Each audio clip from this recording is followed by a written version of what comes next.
Good evening, everyone. We want to welcome you to the City of Palatka's May 13, 2021 meeting. This time, we're going to call this meeting to order. We're going to have our Pledge of Allegiance. At this time, I'm going to ask Brent Myers, you lead us in the pledge, and Pastor Mulberry, can you lead us in the invocation? Will everyone please stand at this time? Allegiance to the flag of the United States of America and to the republic for which it stands, one nation, under God, indivisible, with liberty and justice for all.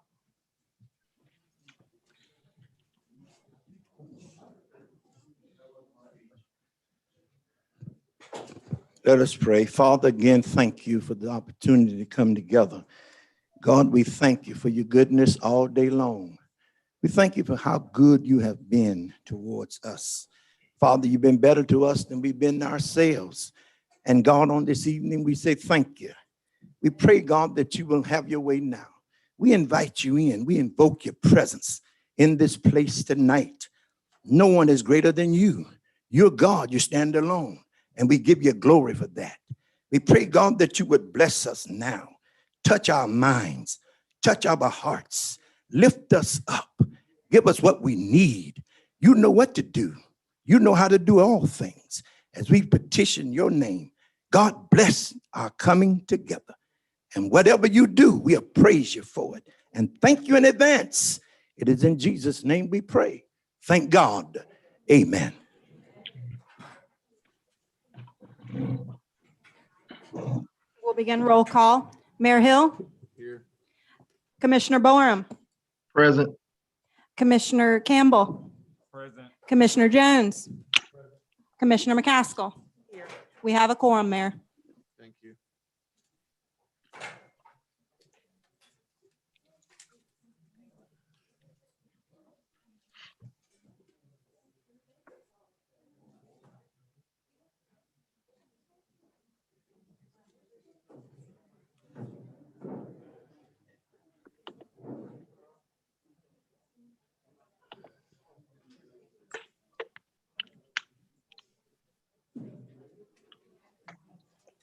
All right, as we go ahead and continue on at this time, we'll move to item 2 of the agenda, which is approval of the minutes from April 22nd.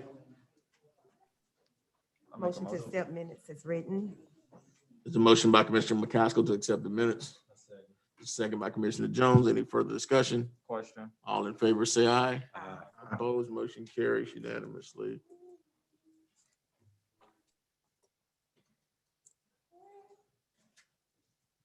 Next up is a proclamation in memory of Apostle Dr. Elijah Jackson under Section 3, which is our recognitions. Bishop Jackson, a very favorite member of the community. Ms. Krantz, can you read the proclamation?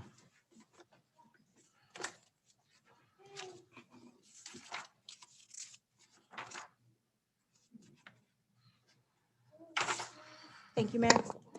Whereas Dr. Jackson was the administrative director of the New Christian Center homeless shelter for over 10 years, providing clothes, food, and shelter to many in the Putnam County community. And whereas Apostle Jackson served as senior pastor of the New Christian Center for the past 29 years. And whereas Dr. Jackson was a retired U.S. Army veteran who, upon being discharged honorably, relocated to Palatka. And whereas Dr. Jackson was employed with the Ravine Garden State Park as a forest ranger, during which time he consistently won awards and accolades for his leadership in raising the most funding during the annual campaign for major projects for the state park. He was also certified as a master gardener.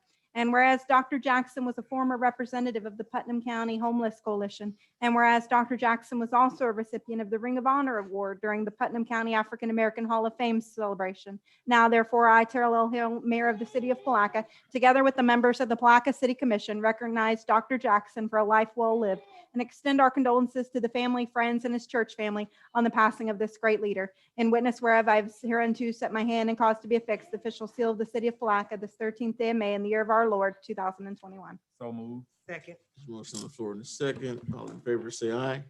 Aye. Opposed, motion carries unanimously. We'll take a brief moment of silence for Bishop Jackson.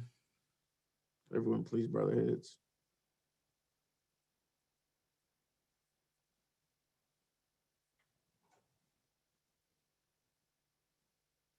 Thank you. And just to say a little bit about Bishop, Bishop took on the task at the Caring Center of really dealing with people that are often referred to as the least of these, but he dealt with citizens in this community, gave them a sense of dignity, gave them a home when other folks would have basically turned their backs on them. And so we appreciate Bishop filling in the gaps that was left in this community. There was very little done in the county as a whole as related to homelessness. It's still a very significant issue that we have to address within this community. And Bishop combated it head on, provided a facility on the corner of 11th and Main, which gave housing and support services to people within the community. And so we just want to thank Bishop and give a round of applause for the work and the labor of his love throughout the course of his life.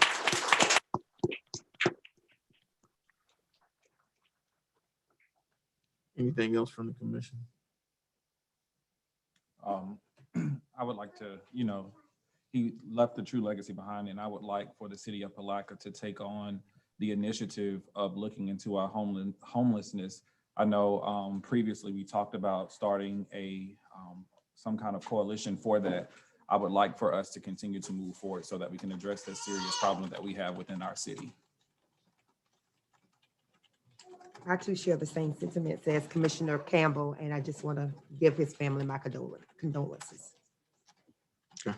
And so we've been in conversations with Kim Parrish and other organizations within the community. Ms. Griffith, Ms. Tucker, Mr. Holmes have all actually done some research, some initial legwork in order to look at what we're doing for homelessness. And I think it's definitely something we've got to look at on a daily basis because we're all one incident away from being in the same position. All right, moving the agenda at this point, we will go to our declaration of day of mourning. Ms. Krantz. Thank you, Mayor. The Palatka City Commission declared a day of mourning, May 7th, to recognize, honor, and celebrate the life of Apostle Dr. Elijah T. Jackson. This was done on the day of his memorial service. And we just wanted to make sure we give that special recognition as well. Next up is our proclamation for Peace Officers Memorial Day.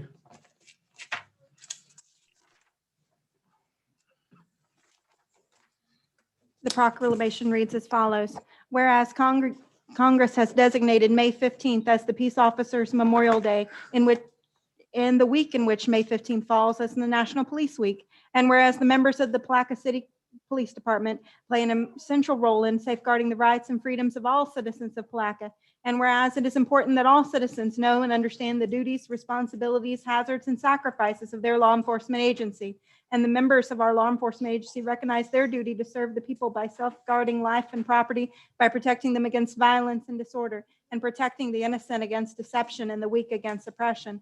And whereas the men and women of the law enforcement agency of the City of Palatka Police Department unceasingly provide a public service. Now therefore, I, Terrell Hill, Mayor of the City of Palatka, together with the members of the Palatka City Commission, hereby endorse and proclaim May 15, 2021 as Peace Officers Memorial Day, and encourage our citizens to join us in commemorating our law enforcement officers, both past and present, who by their faithful and loyal devotion to their responsibilities have rendered dedicated service to their communities, and in so doing have established for themselves an enviable and enduring reputation for preserving the rights and security for all citizens, and honoring our law enforcement officers who, through their courageous deeds, have paid the ultimate sacrifice in service to their community or have become disabled in the performance of the duty.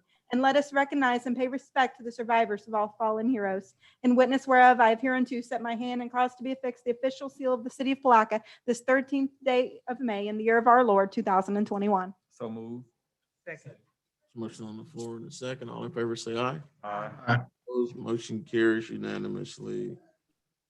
Before we move on to recognition of our firefighter and police officers of the year, we've got a new person to the City of Palatka's family. We want to make sure we introduce her at this time. Mr. Holmes. Thank you, Mr. Mayor. I'm very pleased to announce. Got your mic on. I'm very pleased to announce that we have a new hire who has assumed the duties of HR Director. She is Miss Virginia Jones. She's a local lady who has been in the Palatka area for quite some time. She is a military veteran who began her educational career in 1982, where she received a business administration certificate. But she continued her education all the way up through 2020, where she received her master's of business administration. So over that period of time, I think she acquired an associate's degree, a bachelor's degree, and then finally a master's degree, which I think speaks to her dedication and her perseverance and her desire to improve herself educationally. We acquired her, I won't say stole, but we acquired her from St. Johns River State College, where they thought very highly of her and her abilities, and she was described in some of the recommendations that I received as being the go-to person, the person who would get the job done, the person who never said, I can't do it, the person who would take on any responsibility.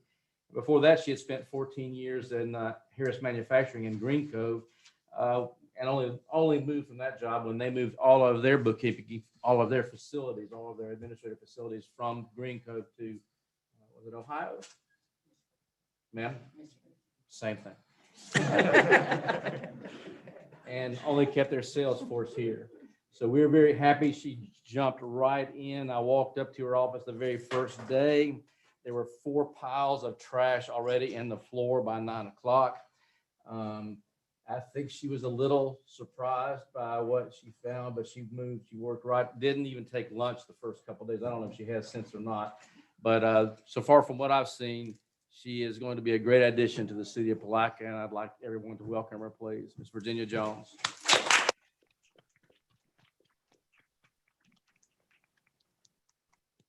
I guess we'll let you escape without any words. So again, welcome aboard. We look forward.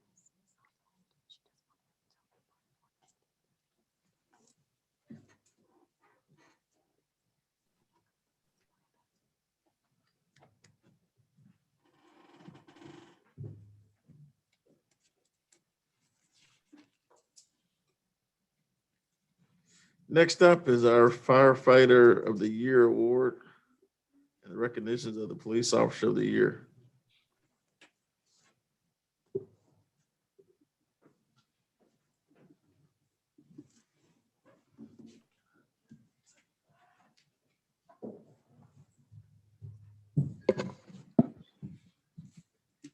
Good evening, Mayor, City Commissioners. The veteran of Foreign War Post 3349 would like to thank the City of Palatka and introduce our Fireman of the Year for 2020. My Quartermaster Joel Schulter will present the award. My Senior Vice will take pictures, Bruce Howe. And again, I want to thank all the members of the City Fire Company for an outstanding job during the COVID-19 Again, we cannot do without these people, and I think they do a wonderful job. Jerry?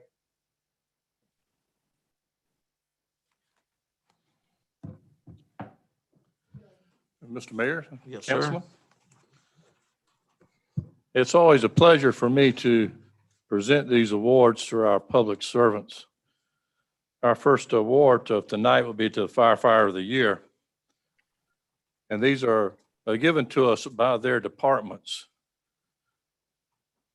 Firefighter David Zimmer joined the Palatka Fire Department in January of 2011. He came from the ranks of a local volunteer station, and he brought some experience with him to the job. And by November of 2018, Engineer Zimmer had been promoted to the rank of engineer. David had worked in the construction industry for most of his adult life and has a working knowledge of construction methods, heavy machinery, and other tools that we benefited from here at our department. His work ethic is second to none, and he is always happy to lend a helping hand. David's become a respected leader here at our department. For all these reasons and more, I believe he's deserving of this reward and recommend him without reservation. Should you have any questions to discuss anything further, please get in touch with me, Chris Taylor. Thank you, Chief. That's how it wrote. That's how I read it.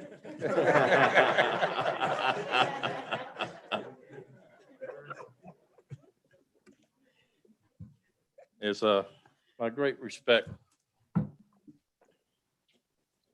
And special recognition and highest praise for alertness, personnel courage, and ever-efficient guardianship of life and property.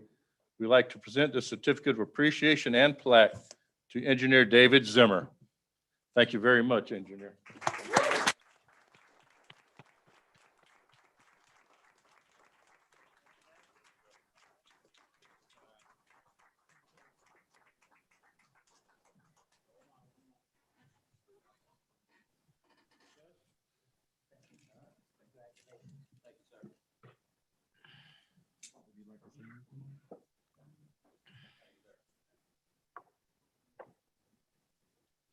Yes, sir. We're going to honor the Policeman of the Year for 2020, Chief Shaw. Again, I want to go back and thank the police officers for the fine duty they do in the community and for what they've done through COVID-19. Again, we will honor our Policeman of the Year. Jerry?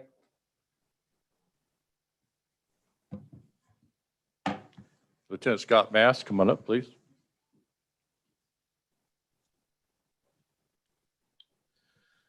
The command staff of the Palatka Police Department would like to nominate Lieutenant Scott Mast for the selection of the Veterans of Foreign Wars Public Servant Award. Lieutenant Mast has been employed with the Palatka Police Department for more than 16 years, and during that time has served his community in a positive light. Lieutenant Mast has proven to be a valued asset to the city of Palatka. During his time with the department, Lieutenant Mast has reached the rank of administrative lieutenant and is active in all new officer training. Lieutenant Mast also takes on the roles of running the field training program, managing equipment for all sworn officers, and assisting with the IT division. Lieutenant Mast's hard work and dedication is evident on a daily basis.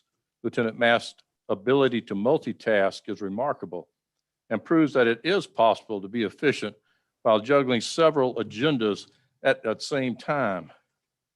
Lieutenant Mast's willingness to go above and beyond, combined with his ability to blend as a team member, has proven to be contagious. Those that have the opportunity to work with Lieutenant Mast oftentimes report he makes the difficult aspects of law enforcement seem simple. Lieutenant Mast has been an important part of our agency and continues to be a mentor to younger officers within the department. It's without a doubt that Lieutenant Mast's devotion, sacrifice, and attention to detail make the difference. His professionalism and team support truly reflect the work ethic and drive towards law enforcement. Lieutenant Mast is truly an asset to our team, and for this reason, we would like to recognize him for the Veterans of Foreign Wars Public Servant Award. Sincerely, Jason Shaw, Chief of Police.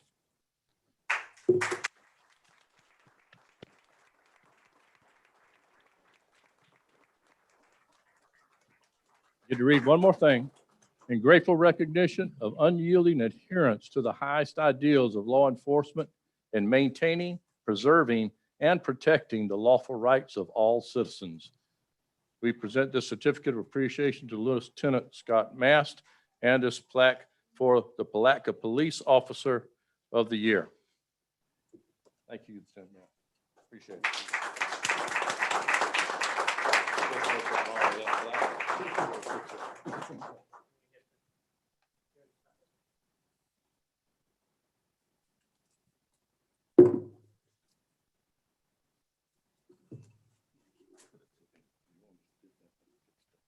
Let's give a round of applause to VFW, Post 3349, Commander Donnelly, for the work that you guys do. And again, we just appreciate everything you do in this community. And also give a round of applause for our Officer and Firefighter of the Year. Again, thank you guys very much.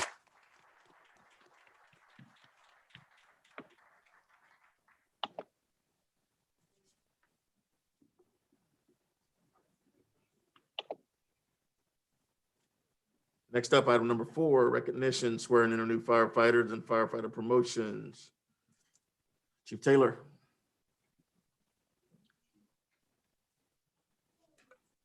Yes, sir. Mr. Mayor, Commission, thanks for recognizing these guys tonight. So the first group, we have 4 guys who have just completed their rookie year. They've studied to show themselves approved. They've done a good job, and they continue to learn and be part of the crews. I'd like to invite them up now so we can do an oath and a pinning by their family members.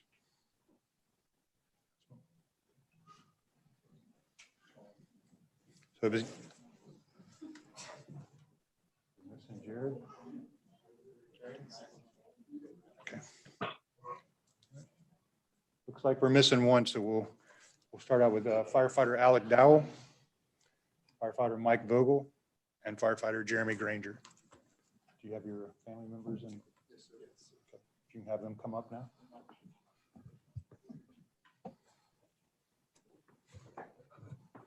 If you guys we'll kind of squeeze in over here so we can get on the mic. Got your Bibles? Thank you all. We'll ask you all to please raise your right hand and put your hand on your Bible if you have one or brought one with you.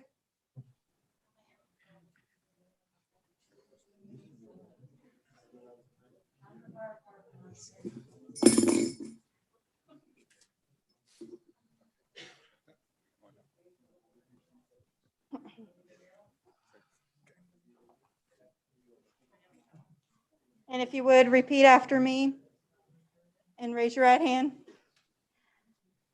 I'm going to ask each of you to please say your name when I say aye. Aye. Please state your name.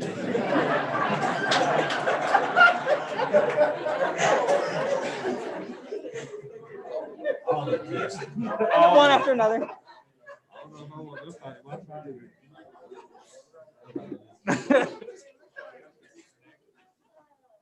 I, Alex Dow. I, Jeremy Granger. I, Michael Vogel. Do solemnly swear. Do solemnly swear. You can say collectively now. Or affirm. Or affirm. That I will support, protect, and defend. That I will support, protect, and defend. The Constitution and government of the United States. The Constitution and government of the United States. And of the state of Florida. And of the state of Florida. And of the charter and ordinances. And of the charter and ordinances. Of the city of Palatka. Of the city of Palatka. That I am duly qualified to hold office. That I am duly qualified to hold office. Under the Constitution of the state. Under the Constitution of the state. And that I will well and faithfully perform. And I will well and faithfully perform. The duties of firefighter. The duties of firefighter. On which I am now about to enter. On which I am now about to enter. So help me God. So help me God. Welcome aboard, gentlemen. Thank you. Thank you.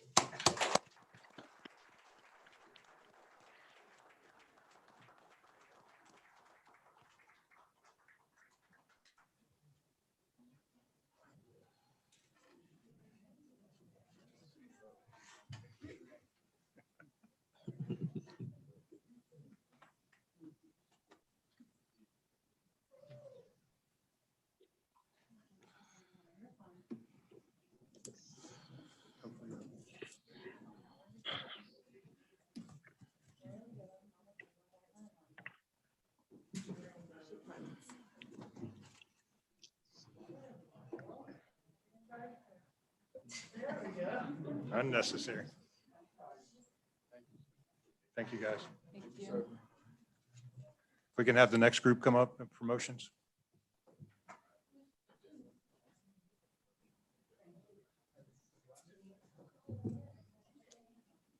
Again, commissioners, these are the guys who have just promoted. So we have a new captain, a new lieutenant, and a new engineer. It'll be Captain Philip Smith, Lieutenant Kenny Reed, and Engineer John Foley. These guys have done a great job. They've studied, passed the test, and did everything that was required of them. And they've done a great job representing the city and the department. I just thank you guys for recognizing. All righty, gentlemen, if you would, please raise your right hand and place your hand on your Bible, please. And when I say I, please say your name one by one by one. I. And now you can repeat after me in unison. Do solemnly swear or affirm that I will support, protect, and defend the Constitution and government of the United States and of the state of Florida and of the charter and ordinances of the city of Palatka, that I am duly qualified to hold office under the Constitution of the state, and that I will well and faithfully perform the duties of my promotion on which I am now about to enter. So help me God. Thank you, guys. Congratulations.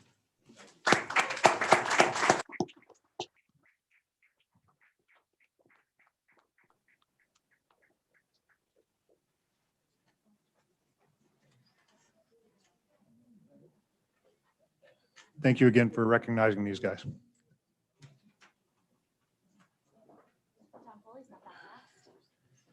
And again, Chief, thank you to you and to our firefighters for the great job that they do.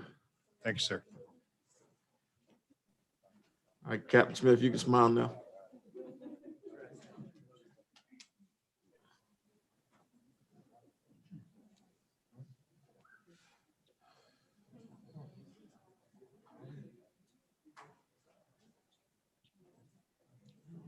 Next up, we have a presentation by Wealth Watchers.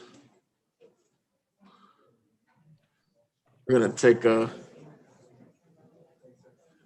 couple seconds to let everybody get situated. Ms. Davis, welcome.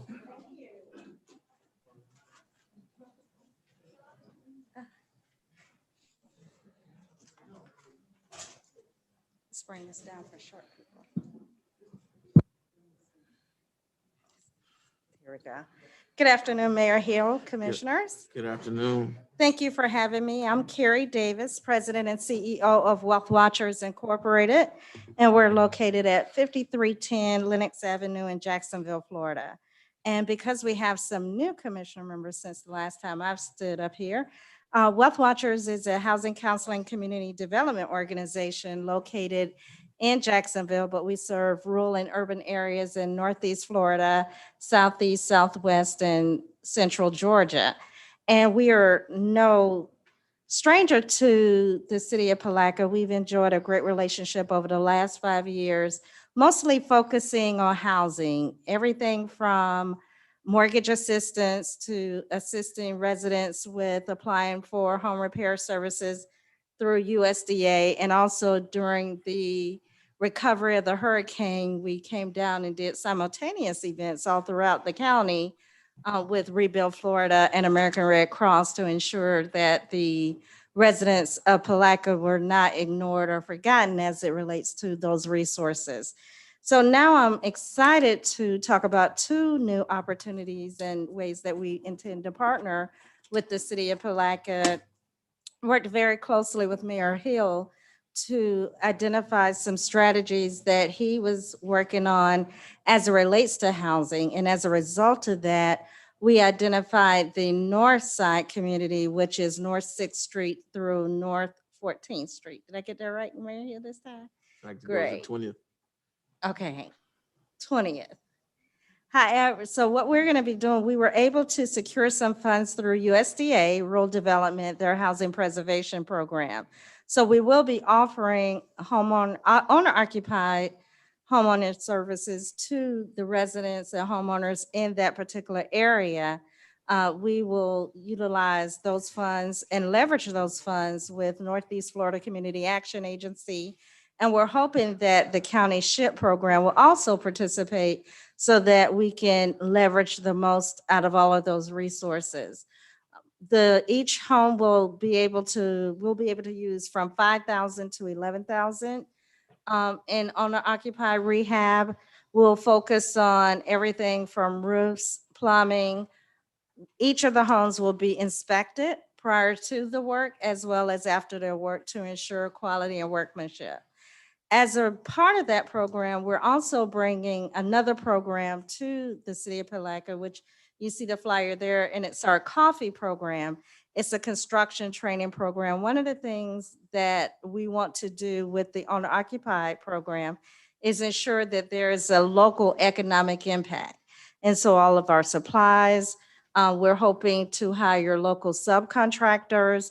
We want to do everything locally. Our construction training program is open to young people ages 16 to 24.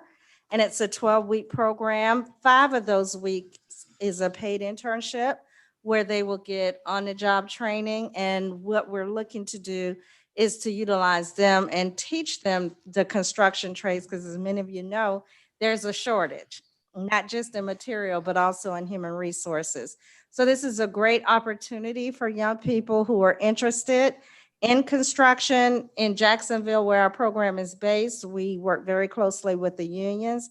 And so several of our students have they've been hired on with our local unions and are currently going through pre-apprenticeship programs.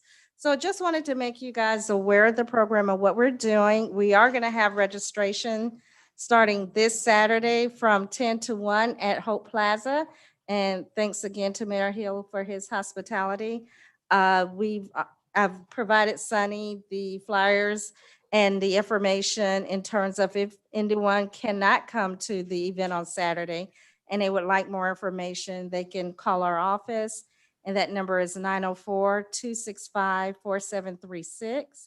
Or they can email us at info@wealthwatchersfl.com. Thank you so much for the opportunity. And once again, we look forward to continuing our relationship with the city of Palatka. Any questions from the commission at this point? Just want to ask, what are some of the things that they need to bring? I know that they would need identification, but. Absolutely. So they would need to bring their identification, utility bill would be great if they have it. If they have a mortgage statement, that would be good for them as well. Also 60 days of income. And we'll be able to print deeds and things of that nature. We can look that up, but the most important things will be their ID, their mortgage statement, and 60 days of income. And if there's anything they don't have, we'll work with them to get it. And if we have any seniors that can't make the event, as long as we are aware of them, we can actually go to them. And of course, still, practicing COVID safety. My staff probably going to kill me for that one. Is this being recorded? Oh, they're going to kill me for that one. But no, we will. If there are seniors that cannot come out, we'll be more than happy to go to them. Any other questions from the commission? Well, yeah, I just got a comment. I just want to, Commissioner Borum, I just want to commend you for the program and what it can do for a community that is in such a need, and also to help with some of the needed trades that we have. We don't have a lot of people who can do carpentry work or do plumbing, things of that nature. And so we have a lot of shortage around here. So they have to recruit from Jacksonville, Gainesville, St. Augustine, or what have you, just to get people here to help with building new homes in our area. So I just want to commend you for that. But over the last 5 years, have we had a lot of, in terms of, what would you say the contribution has been over the past 5 years in terms of rewarding people, the home improvement grant information, I mean, grant monies or whatever? Or have you, were you working, were you developing or were you awarding during this 5-year period? Oh, See no, the impact. through Mayor Hill, Commissioner Rufus, we've actually seen quite a bit of impact, and we do measure that. For instance, with our mortgage assistance program, and I could provide you numbers at a later date, but I can share with you that we were able to prevent foreclosures as well as to assist some homeowners with their USDA loans that in some cases they thought they had to pay it off. And we were able to assist them with getting that extended, especially when we brought in Rebuild Florida as well as the American Red Cross, because what we did with that particular program, American Red Cross had funds that were available to residents based on a disaster that they were unable to reach out to. And so we were able to bring Red Cross here along with Rebuild Florida. If you remember when Rebuild Florida put together their list of counties, they put them together in tiers, and Putnam County wasn't even on their list. Right, okay. And so we were able to persuade them to add Putnam County to the list. And what I understand from Mayor Hill is that there've been several individuals that have had their homes totally rebuilt. So we do need to do a better job of capturing those impacts, because I think it tells for a compelling story of how you can leverage public and private partnerships and make an impact in a Absolutely. community. I think the other piece is with Rebuild Florida, when you go back and you look at it, the impact wasn't just in the city limits, it was countywide, because at that point, there wasn't a coordination of services for Hurricane Matthew and Irma relief. And so we actually were able to partner with local agencies as well and create a coalition that actually impacted this entire county. Aside from that, when Ms. Davis came in and we did the USDA home loans for seniors, well, the grants for Right. seniors, Yes. you had 230 seniors who came in and applied for those grants. We were able to successfully do well over 30 homes at that point based upon certain qualifications that were in place without any financial impact to the awardees, just meeting simple criteria that was in place. But also there were other folks who came out of that situation who had the ability to gain additional resources to help improve their homes as well. And so I just want to commend Ms. Davis and Wealth Watchers. Although they're a Jacksonville-based organization, they're an organization that has a heart for Palatka. And anytime they provide their programs, they provide a vision for this community as well. And I just want to personally thank you and Wealth Watchers for the work that you do and for your impacts right here in Palatka and Putnam County. So again, thank you very much for all that you do. Thank you.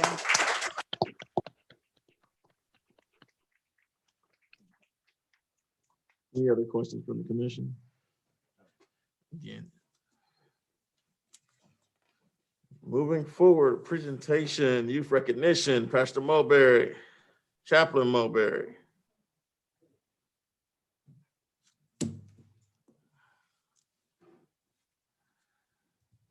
Thank you, Mayor, Commissioners, City Manager. Just wanted to highlight these two young men here. I have the privilege to serve as a district mentor for the Putnam County School District. And these two young men I ran across my path, I think maybe a year or so ago. Kind of got lost track of my time with that situations going on. But anyhow, certainly these two young men have been bright, certainly instrumental, very attentive to their education. The one young man on my left, Michael Magali, he's a 7th grader at Price Middle School. And he's been one of my most improved students who have strived consistently to try to do and be all that he can in the classroom and beyond. Certainly he, as a 7th grader, has some aspirations. He's designed to own his own construction business someday. So I'm pushing them in that direction. What are you putting yourself in that place for construction at that age, so that when they get there, they'll have an idea what's going on. And Anthony McCaskill, he's a fifth grader at James A. Long, and certainly he was one of the students of the month, I believe, this year. And he's a very positive, kind, and compassionate young man. About his work, he takes his education very, very seriously. And someday, likewise, he's aspiring to follow the legacy of his family-owned business. And so certainly I just wanted to kind of highlight those young men, because it is necessary, and I challenge those of us who understand to grab a hold to these young people and see what you can do for them to help them along the way. It's a challenge, but yet we who know a little bit better and understand a little bit better can help them further their understanding along this way. So it is necessary for us to pour back into the lives of these young people. You never know what can become of them. So I thank you for the opportunity just to be able to highlight those young men. No questions. Let's salute those two young men.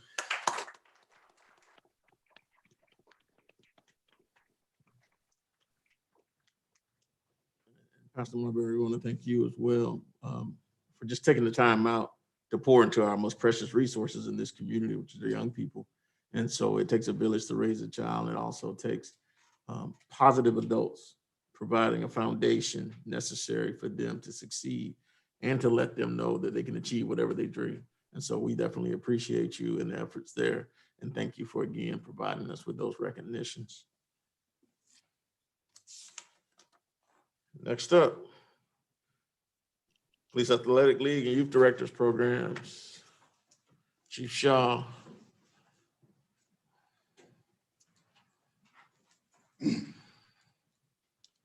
Thank you, Mayor, Commissioners. If you guys would, Boncho, could you stay here with me? Can the rest of you stand in front of the dais, please?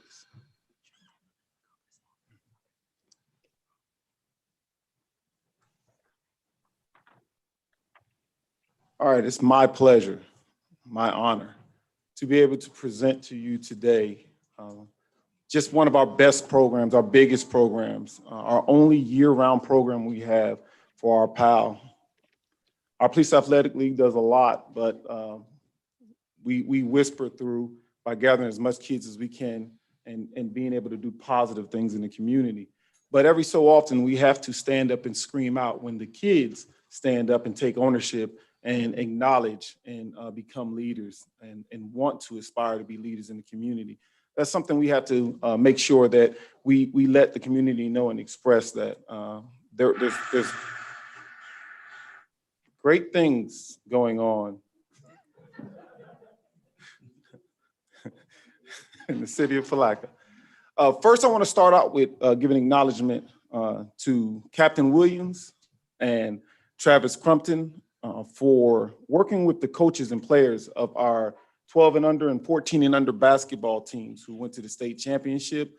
I am honored to say our 14 and under basketball team finished second in the state championship. And I believe we may have some individuals on Zoom here today. I know we have our executive director, Lolita Thomas on Zoom. So I do want to, before we go in, oh, she's back. Oh, okay, she made it. I do want to say, one, again, congratulations to them. And thank you to those who put in such hard work to make sure we make that happen.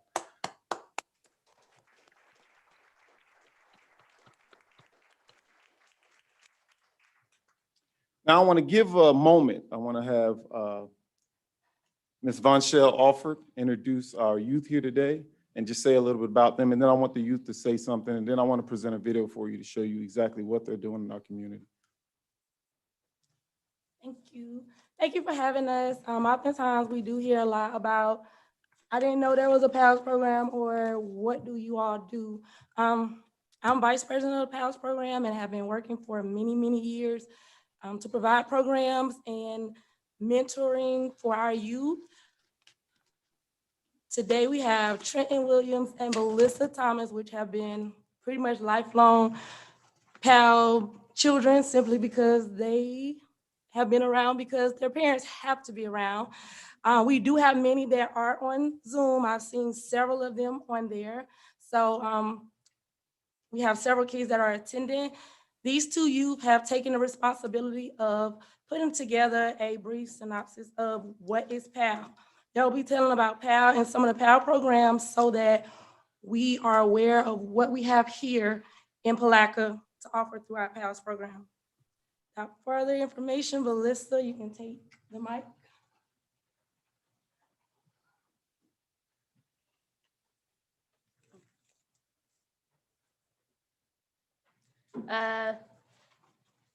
Hello, my name is Melissa, and I'm here to inform you about PAL. PAL started with a bang, a rock through a window to be more precise. A youth game in New York City, harassing storekeepers and generally making life miserable in the neighborhood, caused a problem that established the concept of the Police Athletic League. In 1914, New York City Police Commissioner Arthur Woods began a social movement that came to be known as the National Association of Police Athletic and Activities League. PAL is a youth mentoring program that uses civic, educational, athletic, and recreational activities to create understanding and trust between youth and law enforcement. PAL has different programs that provides leadership opportunities for youth to be a part of the process of establishing positive relationships with law enforcement, while also allowing them to have their voice heard. PAL is also the largest youth enforcement program. PAL is not only a local program, but we are involved with Florida PAL and National PAL. PAL is important to me because it gives me many opportunities to learn and experience new things, and it also helped me to become a better person and learn new ways of thinking, such as the way I act, speak, and most importantly, how to respect law enforcement. Overall, PAL has had a great impact on my life and has helped me become a better person. Through PAL, we are involved in the PAL Mentoring Program.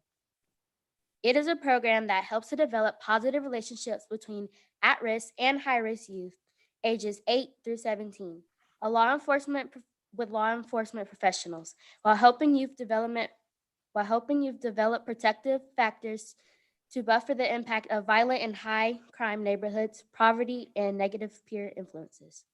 The newest addition to our local PAL program is YDP.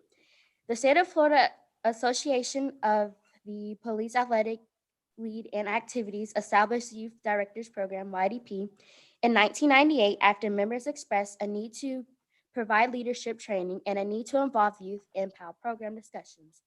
Any youth 11 to 18 years old can participate in this Youth Directors Program. YDP helps to plan and facilitate the Disney Conference. A special thank you to my family and community for helping me raise $675 to cover my costs for the Leadership Conference. I'm looking forward to June 2021 Youth Leadership Conference because I have a chance to meet and interact with other youth leaders from around Florida, attend leadership breakout sections, explore and interact with law enforcement officers from Florida PAL. My grandmother and Miss Cherise both have Florida PAL license tags through the DMV. Please feel free to join them and get a tag. A part of your tag or note each year will go towards Florida PAL. Thank you.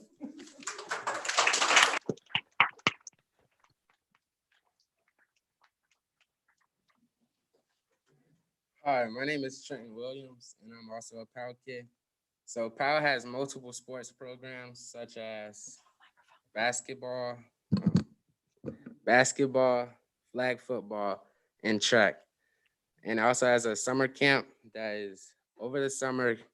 Grades K through 12, K through 8 can come out to summer PAL and enjoy time with like summer camp PAL kids.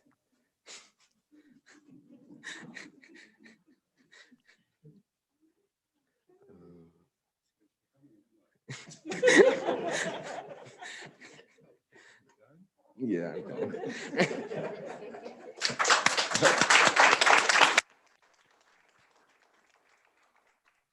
Ms. Thomas, would you like to come up and say a little bit about the youth conference?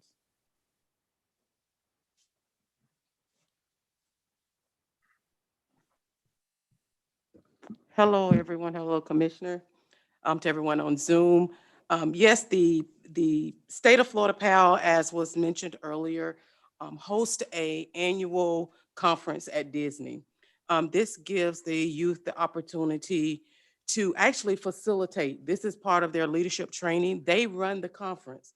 When the adults attend, the coordinators, we sit back and watch them just run this whole entire weekend of activities. They do learn, they go through sessions, but they also get to have fun as well. They get to go and visit throughout the park. So this is a great opportunity.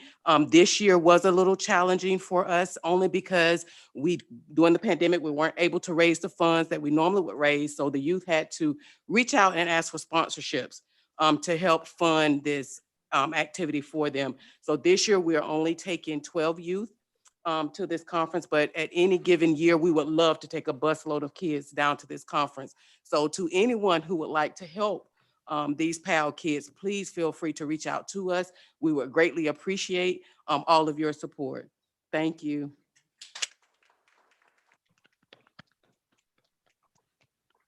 Okay, I also want to acknowledge our mentors that are here. Ryan. Ryan, he's a mentee. He's one of our mentees. Okay, Ryan, mentee. You gonna say the rest or you want me to finish? Well, you know to him as a mentor. Okay, I'm sorry. I got really nervous. And we do have here with Melissa and Trenton, Ryan, which is one of our mentees and two of our awesome mentors. We call him Bishop. That's Mr. Farron and Miss Monique.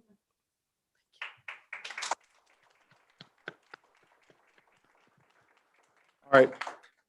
Last, I wanted to show you some of the things that was done to go off and was put together as far as programs to go off and help raise those funds. And it was done by one of the PAL mentoring kids by Trenton Williams. Sonny, can you play that video for me, please?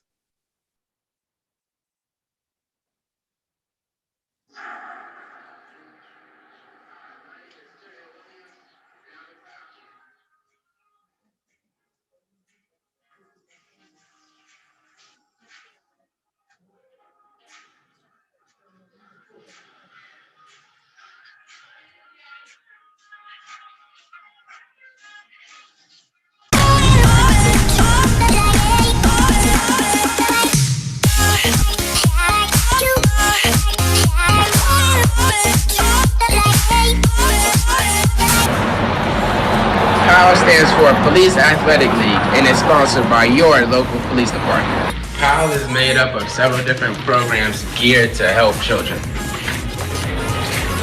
such as basketball, soccer, and track. Last but not least, PAL Mentoring, Summer Camp, and YDP. As a proud member of PAL and its Youth Directors Program, which focuses on helping teens develop leadership skills, I need your help with going to 2021 Teen Summit at Disney World. As a result of the pandemic, I was not able to conduct a normal fundraising.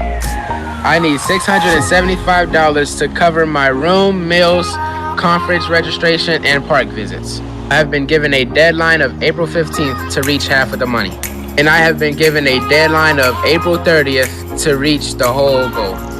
I look forward to participating in the Team Summit, and thank you for your support. So I wanted to show you that video because that was part of the initiative that the kids took on to raise that funding. I'm proud to say that all the funding for them to be able to attend this year's conference has been raised. So please give them all a round of applause.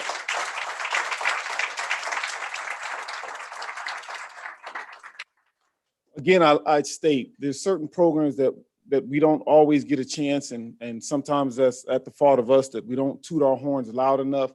But when the kids step up and demonstrate, show leadership, we need to get up and scream out loud to let them know how proud we are of them. to keep moving forward. Congratulations. Thank you.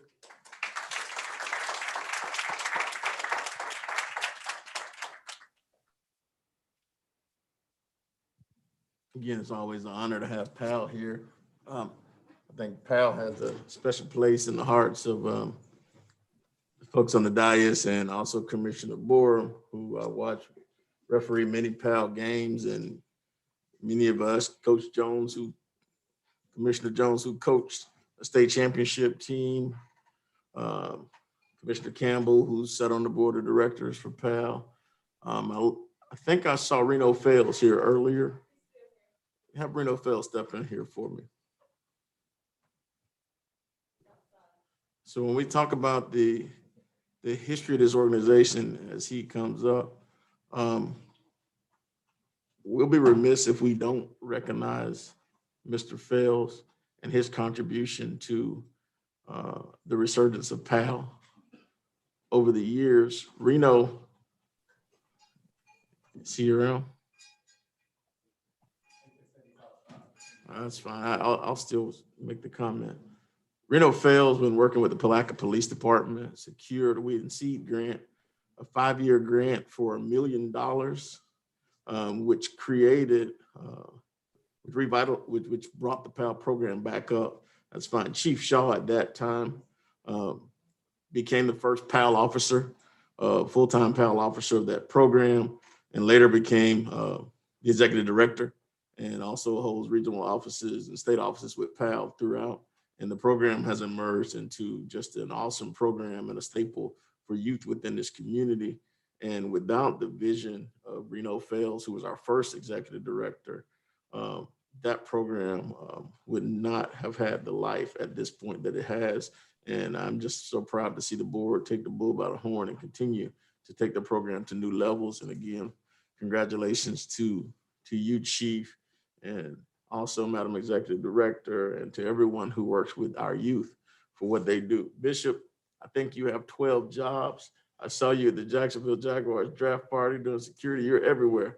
And so we just appreciate having young people who are committed to doing things, and we just appreciate your thank you. Reno, if you just stick your head in, wave your hand for us. Again, thank you for your vision many, many years ago. Was it about 15 years now, Chief? How long has it been?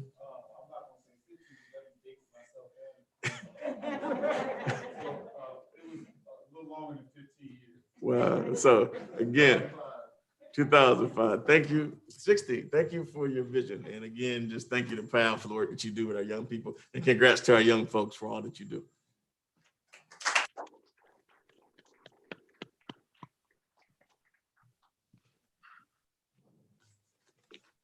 Next up, public comments. Public comments will be limited to 3 minutes. Anyone here wishing to speak during public comment, there are yellow speakers cards in the back of the room. If you want to speak during public comments, please fill out a card and come forward. If there's a specific agenda item that you want to speak on, please go ahead and speak on, mark that item on your public comments. We're going to go ahead and open the floor for public comments. Public comments will be limited to 3 minutes. 3 minutes, no action will be taken on topics of discussion. If you are in Cyberland and you want to make comments, please do so in the YouTube chat function or dial 386-329-0100 extension 0 so that you can be recognized. I have one caller on the line. We're old school and it's not rotary dial. Mayor, we have Pam Garris on line 1. She'd like to speak on ordinance 2105. She's gonna have to wait till we call ordinance 2105. So if you can have her hold until we get to item number 6, she can speak then, or if she wants to speak during general comment, she can go ahead and speak now.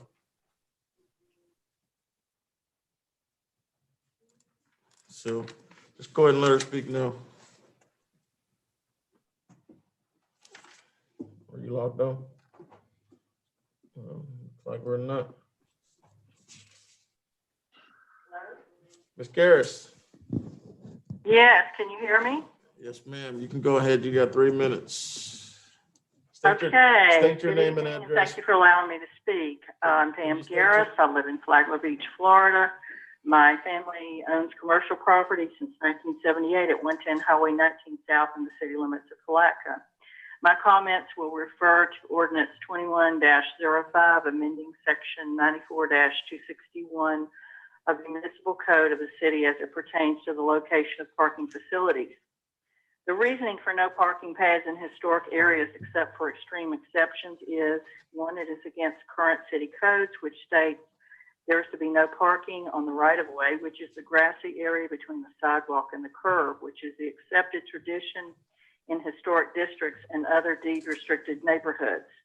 This is an adherence to accepted aesthetic traditions for the beauty of the landscape, the standards in the protect the air, the values of the area and the properties therein, and any less practices make these valuable areas look like a trailer park, actually.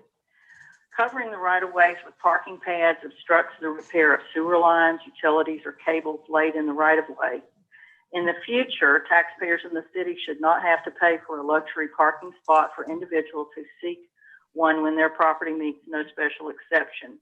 This should apply for the entire city. Historic cities, for example, St. Augustine, do not allow parking of any kind in the right-of-way. They have granted reserved parking on the curb in front of residences when a special exception is made, not in the right-of-way. These accepted norms in landscape design are legally protected by the city codes for a reason: to preserve the beauty and values of neighborhoods and to make a city beautiful, thus desired by prospective buyers and potential taxpayers of the homes who will bring economic prosperity to cities like Palatka, which greatly need it. The right-of-way where the pads would be located is public property, and therefore, if allowed to remain, is legally eligible for use by any citizen or visitor. It is not the sole property of the home which it fronts. To 313 Emmett Street, mistakes were made. They can be easily corrected. City official Jonathan Griffith authorized 4C's construction to provide the labor and materials for personal parking pads, and this was a misuse of St. Johns River Water Management District's generous grant for water drainage improvement in the South Historic District. The said parking pad does not improve drainage, was not approved by the Historic Preservation Board, or permitted by the city. Is this a perk for being a St. Johns River Water Management District employee or being president of the South Historic Neighborhood Association? Either way, this is the wrong message to send to your tax base. Remove the parking pad and the misappropriated street brick, which belonged to the city of Palatka, which surrounds it. When an individual purchases a home in a historic neighborhood in any cities, the ordinances like Palatka has, and people know that there are rules or special regulations in the historic neighborhood. 10 seconds. When people buy in a historic area, they seek out those neighborhoods because they are held to a higher standard and proper value raised proportionally more than other areas, since codes are strictly followed. The aesthetics of a historic neighborhood are strictly protected, and the result is proper, authentic preservation of the home's beauty and higher property value. This is what we should all support. We need to make the correct decision on this parking pad area. Your time's up. So you, Neighborhoods. Thank you for allowing me to speak. all right, thank you.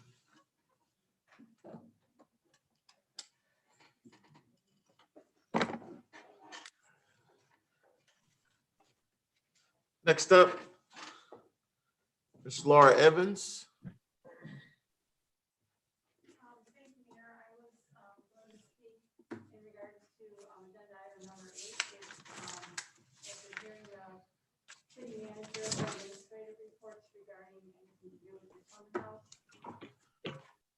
You're not going to be able to speak after the report. You can speak now. Okay.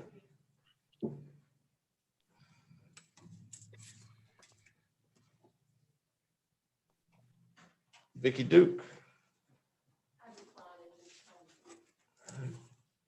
Jacob Spell. As you come forward, give your name and address for the record. My name is Jacob Spells. I live at 5019 Curl Avenue, and I have a question for the mayor. Is it or is it not customary that whenever government or state officials visit the city, an invitation is granted to them to meet with all the government officials of that city or county. In my 6 years, it has been, except for this week. I can't understand you. Speak a little louder. So in the 6 years that I've been sitting on this dais, I've always gotten an invitation as well as this commission. And we've been asked to bring folks with us. And so this is the first time that we haven't been invited. Well, I noticed in the paper that I saw photos and I didn't see any of the city officers or the commission attending the meeting. Is it a common practice that the meeting of the makeup of the city council wasn't important enough to be invited to talk to the governor, or what was the situation as to why the officials wasn't invited? And I would like very much, Mayor, hopefully, and I hope you take it as asking you an intelligent question. I would like an intelligent answer, please. I don't know if I can give you an answer right now, but I can tell you just stick around for a little bit and I'll give you my opinion. You got 3 minutes as it relates to this topic. Trust me, it'll be one that I talk about. Okay, thank you. You're welcome. Mr. Vickers.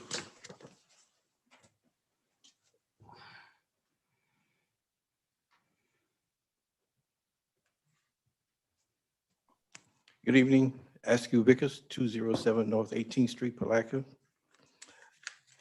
It's been something I was here last discussing, didn't get an answer about it. And I said, there's the numbers on it. I had spoken to some of the commissioners about this problem, but nobody can give me an answer. We are charging residential people for the containers that are used to for garbage. We are charging the commercial people for the same thing. I pay $221 per month for a dumpster that I have no choice about whether I can purchase that dumpster or lease it. I'm leasing a dumpster that you are charging me $221 a month. That's come to $2,600 a year. In 10 years, that's $200,000 for a dumpster that it sits there, you dump. Then I got a fee for water, sewer. Sewer is what that's treated water, the water coming in and water going out. That's a question. Sewer's the stuff that goes down the sewer drain. Okay, so I'm getting And the charged. toilet. The water bill is for the water coming in. The sewer is for the water going out. The garbage is for the container set there that you have to pay for. You charge the people here, the residential people, $15 a month. That's $160 a year. In 10 years, that's $160,000. I'll total it up for the charge that you're charging the resident and commercial people. You're bringing in over $500,000 a year. And this, plus you get the sales tax that you get all 100% of.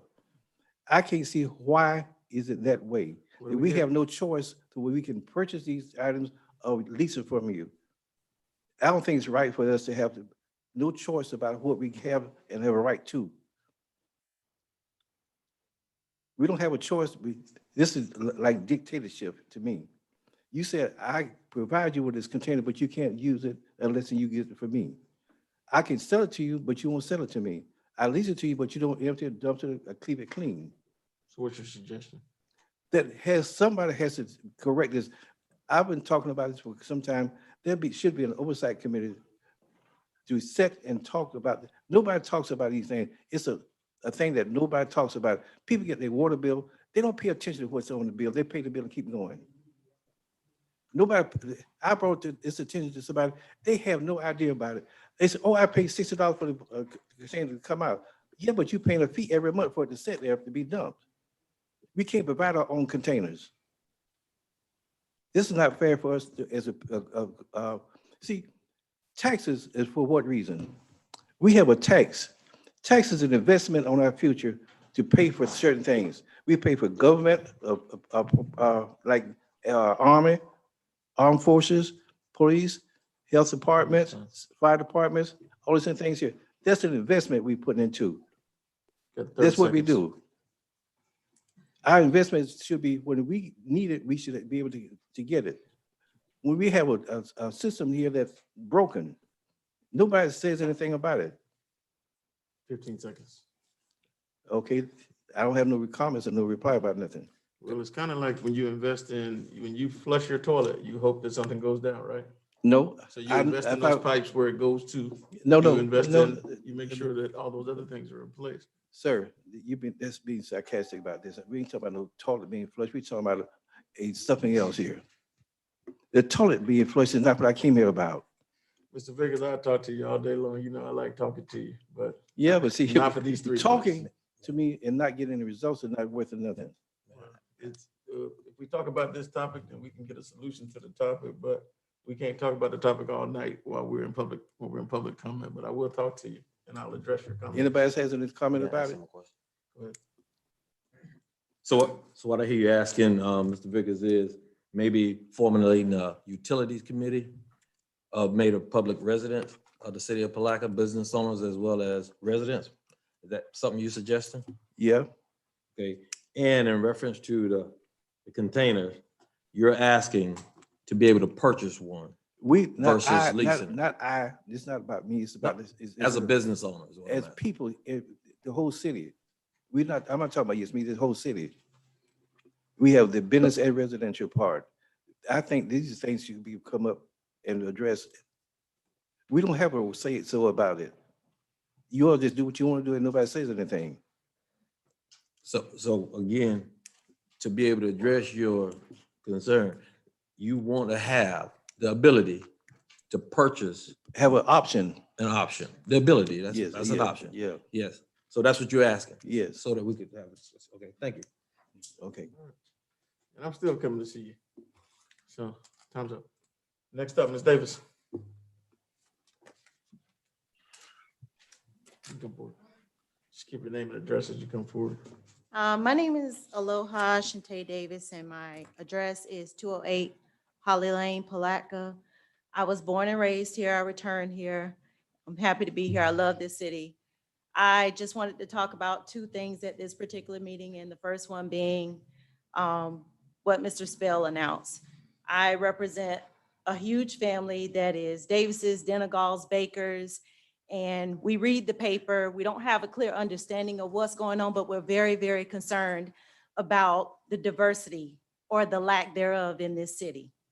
We do understand that particular times that there will be events in place and things like that of that nature that happen, but we are absolutely disappointed in 2021 that the governor would come to this city and no one at our level of city officials, including our mayor, who is the mayor of all mayors, that there was no information associated with it. So I don't want to make any assumptions about that, but I just wanted to relate from my family to this forum that this is a huge concern. We want diversity and inclusion, and we are not registering complaints without solutions. This is something that we're very, very concerned with. And the second thing is we'd like to get an understanding of how this city actually operates as far as the historical buildings here, the ones that are in use, the ones that are not in use, and just everything about this town and how it looks. Returning to this city, I visited during the interim, but returning to this city and just seeing that there's a lot of focus on particular areas that don't include people that look like me. So I just wanted to say that to you all. Thank you. Is there anyone else here for public comment at this time? You bring your card up for us.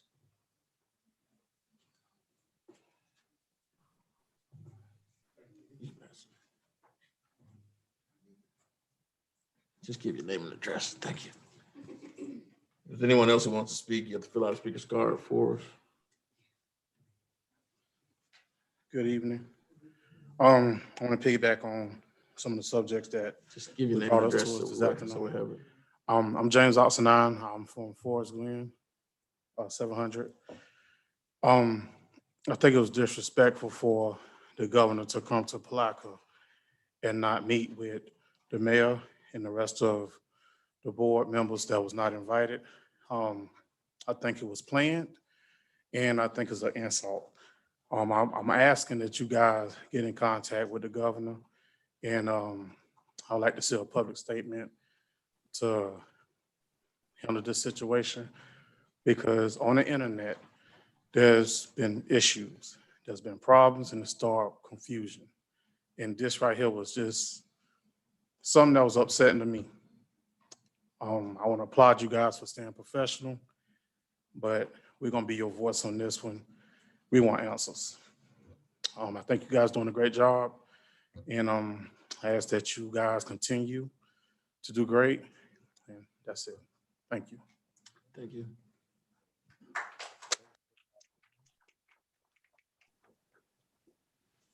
Anyone else here for public comment? Is there any?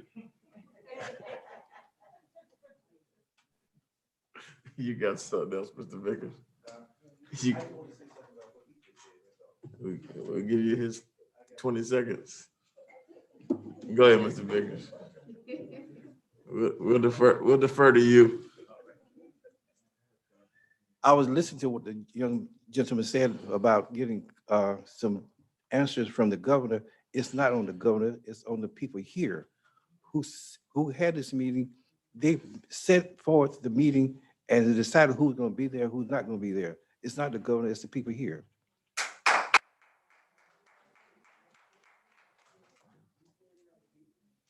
Is there any comments in the YouTube chat at this time?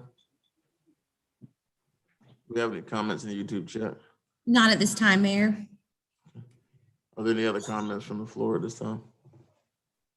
Seeing none, we'll go ahead and close public comment. We're going to move the agenda. We'll come back to the subject matter. On the consent agenda, item 5, we got items A through I. Are there any items on the consent agenda that you wish to have removed at this time? Seeing none, I entertain a motion. Second. There's a motion on the floor by Commissioner Campbell, a second by Commissioner McCaskill. Is there any further discussion? Questions called, all in favor, say aye. Aye. Opposed? Motion carries unanimously. Moving on to item 6. Item 6 on the agenda is to adopt resolution number 2021 R61, adopting the City of Palatka Water Treatment Plant Facility Plan for granulated carbon filter installation. Ms. Tucker, Ms. Wiley. Yes, so this facility plan is one of the steps in the SRF funding process. It contains the plant treatment process, the project description, and this solution as well as other alternatives. This is the second step we've taken in that funding process. The next step will be having the business plan component of this facility plan brought in front of you. Do you have any questions? Any questions from the commission at this time? Seeing that, Ms. Cranston, will you read the resolution for me? Thank you. A resolution of the City of Palatka, Florida, adopting the city's water treatment plant facility plan for granulated carbon filter installation. As this is a public hearing, is there any questions from? Me, I'll get to it in a second. Give me one Oh, I'm second. sorry. I'll entertain a motion. There's a motion on the floor in a second. We're now open the floor for public hearing. We're now open for public hearing. Anyone here for public hearing, please fill out a yellow speaker's card and come forward. If you are watching this virtually, dial 386-329-0100, extension 0, or fill out your comments in the YouTube chat function. At this time, we're open for public hearing.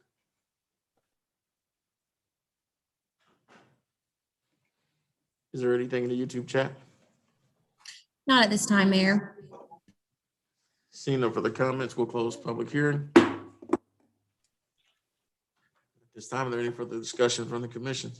Question. Questions called, all in favor, say aye. Aye. Opposed, motion carries unanimously. Thank you. Moving on to item 6B, ordinance amending section 94-261 of municipal code of the City of Palatka as it pertains to the location of parking facilities, providing for conflict, providing for severability, providing for correction of scrivener's error, and providing for an effective date. First reading, Mr. Salmon. This is actually the second reading. We heard this last month. It's a property that needed water and sewer. And on 20. Oh, the parking thing. On parking. Okay. 2105. In the historic district, yeah, it is the first reading. The planning board and the historic board met with Don about this, and Don created an ordinance that they looked at and made comments to, and finally approved what's before you today. Anything you want to add to that, Mr. Holmes or council, as it relates? Okay. This, I'm happy to explain if you'd like it, Mr. Mayor. Otherwise, just go ahead and explain it for the public so they'll know. So the issue first arose in the historic district, Southside Historic District, City of Palatka. City of Palatka has an ordinance that prohibits the parking of vehicles between the travelway of the street and the sidewalk. Basically, that means the right of way. In the Southside Historic District particularly, there are streets that are only 16 feet wide, meaning that if a property did not have a driveway and a carport, and if because of lot line issues, side lot line issues, you couldn't get into the backyard where you might have a parking space, then you had no option but to park on the street. During the course of the renovations and the infrastructure improvements in the south side, Mr. Griffith identified about 3 properties that would seem to be plagued by that issue. No room, our ordinances prohibit parking in the front yard as well. So you couldn't park in the front yard because our ordinance says not. You can't park in the right of way because our ordinance says not. There was no driveway or carport, so you couldn't park there. And the houses were built so close to the line so that you couldn't get to the backyard even if you could park there. So as to those 3, we thought it might be a matter of safety as well as convenience and aesthetics to provide for a parking pad, an actual paved parking pad, one pad in the front where the inhabitants might park a vehicle. That met some resistance and some complaints. So we took the issue to first the Historic Preservation Board to ask their thoughts, and then to the Planning Commission to ask their thoughts. And the ordinance that is in front of you is the combined result of those 2 board hearings, which is that in essence, for those properties in the city where you have no ability to park either in a parking driveway or a garage, and you don't have room to park on the side or to get to the backyard, and you can't park in the front yard, then with a conditional use grant, you could acquire permission to park 1 vehicle in a parking pad with the material of the pad to be approved by the Historic Preservation Board if it's in the historic district, and otherwise by the Planning Commission. In the Historic Preservation, or excuse me, the South Historic District, we're only aware of 3 properties where those pads could be placed. So that is the ordinance that was proposed. And as I said, it was vetted by the Historic District and vetted by the Planning Commission, and that's what's before you. Questions from the commission? I have one. Can you hear me? Commissioner, go ahead. Yes, basically, I mean, I just want to know if it's consistent with what we normally, I guess you're asking for a conditional use. So now my question would be, did the Historic Preservation Board pass it? Yes. The Historic Preservation Board recommended the adoption of the ordinance. Okay. They actually had added a clause limiting the use of the pad to vehicles, not allowing a parking of boats or trailers or things of that nature, and we incorporated that into the draft. Okay, and is that, in terms of putting tax dollars to private pads, how does that work? I mean, is that consistent with how funding is paid out of the CRA? I don't think we particularly provided that it be paid for by the city or the CRA at all. I mean, I think this is a homeowner installed improvement, but they have to get approval and permission before they can do it. Okay. This wasn't anticipated that the city would pay for those. Okay. So the city didn't pay anything for it. It was approved by the Historic Preservation Board.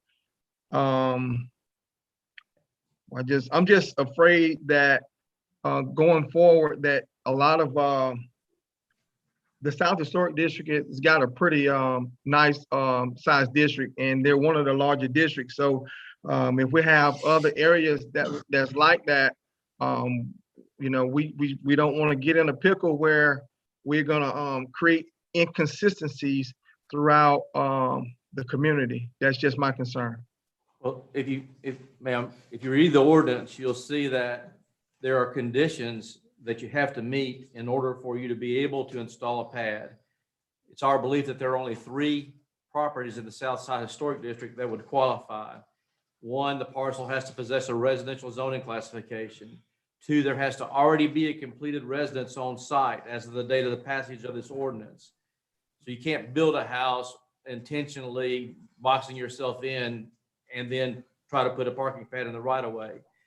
But 3, because of the lot size configuration, et cetera, the lot has no side yard through which vehicular access to the rear yard might be gained. 4, there's no garage or carport on the lot, which was designed to accommodate a vehicle and which is accessed by a driveway. 5, no more than 1 parking space per residential lot may be authorized with dimensions not to exceed 10 feet in width and 20 in length.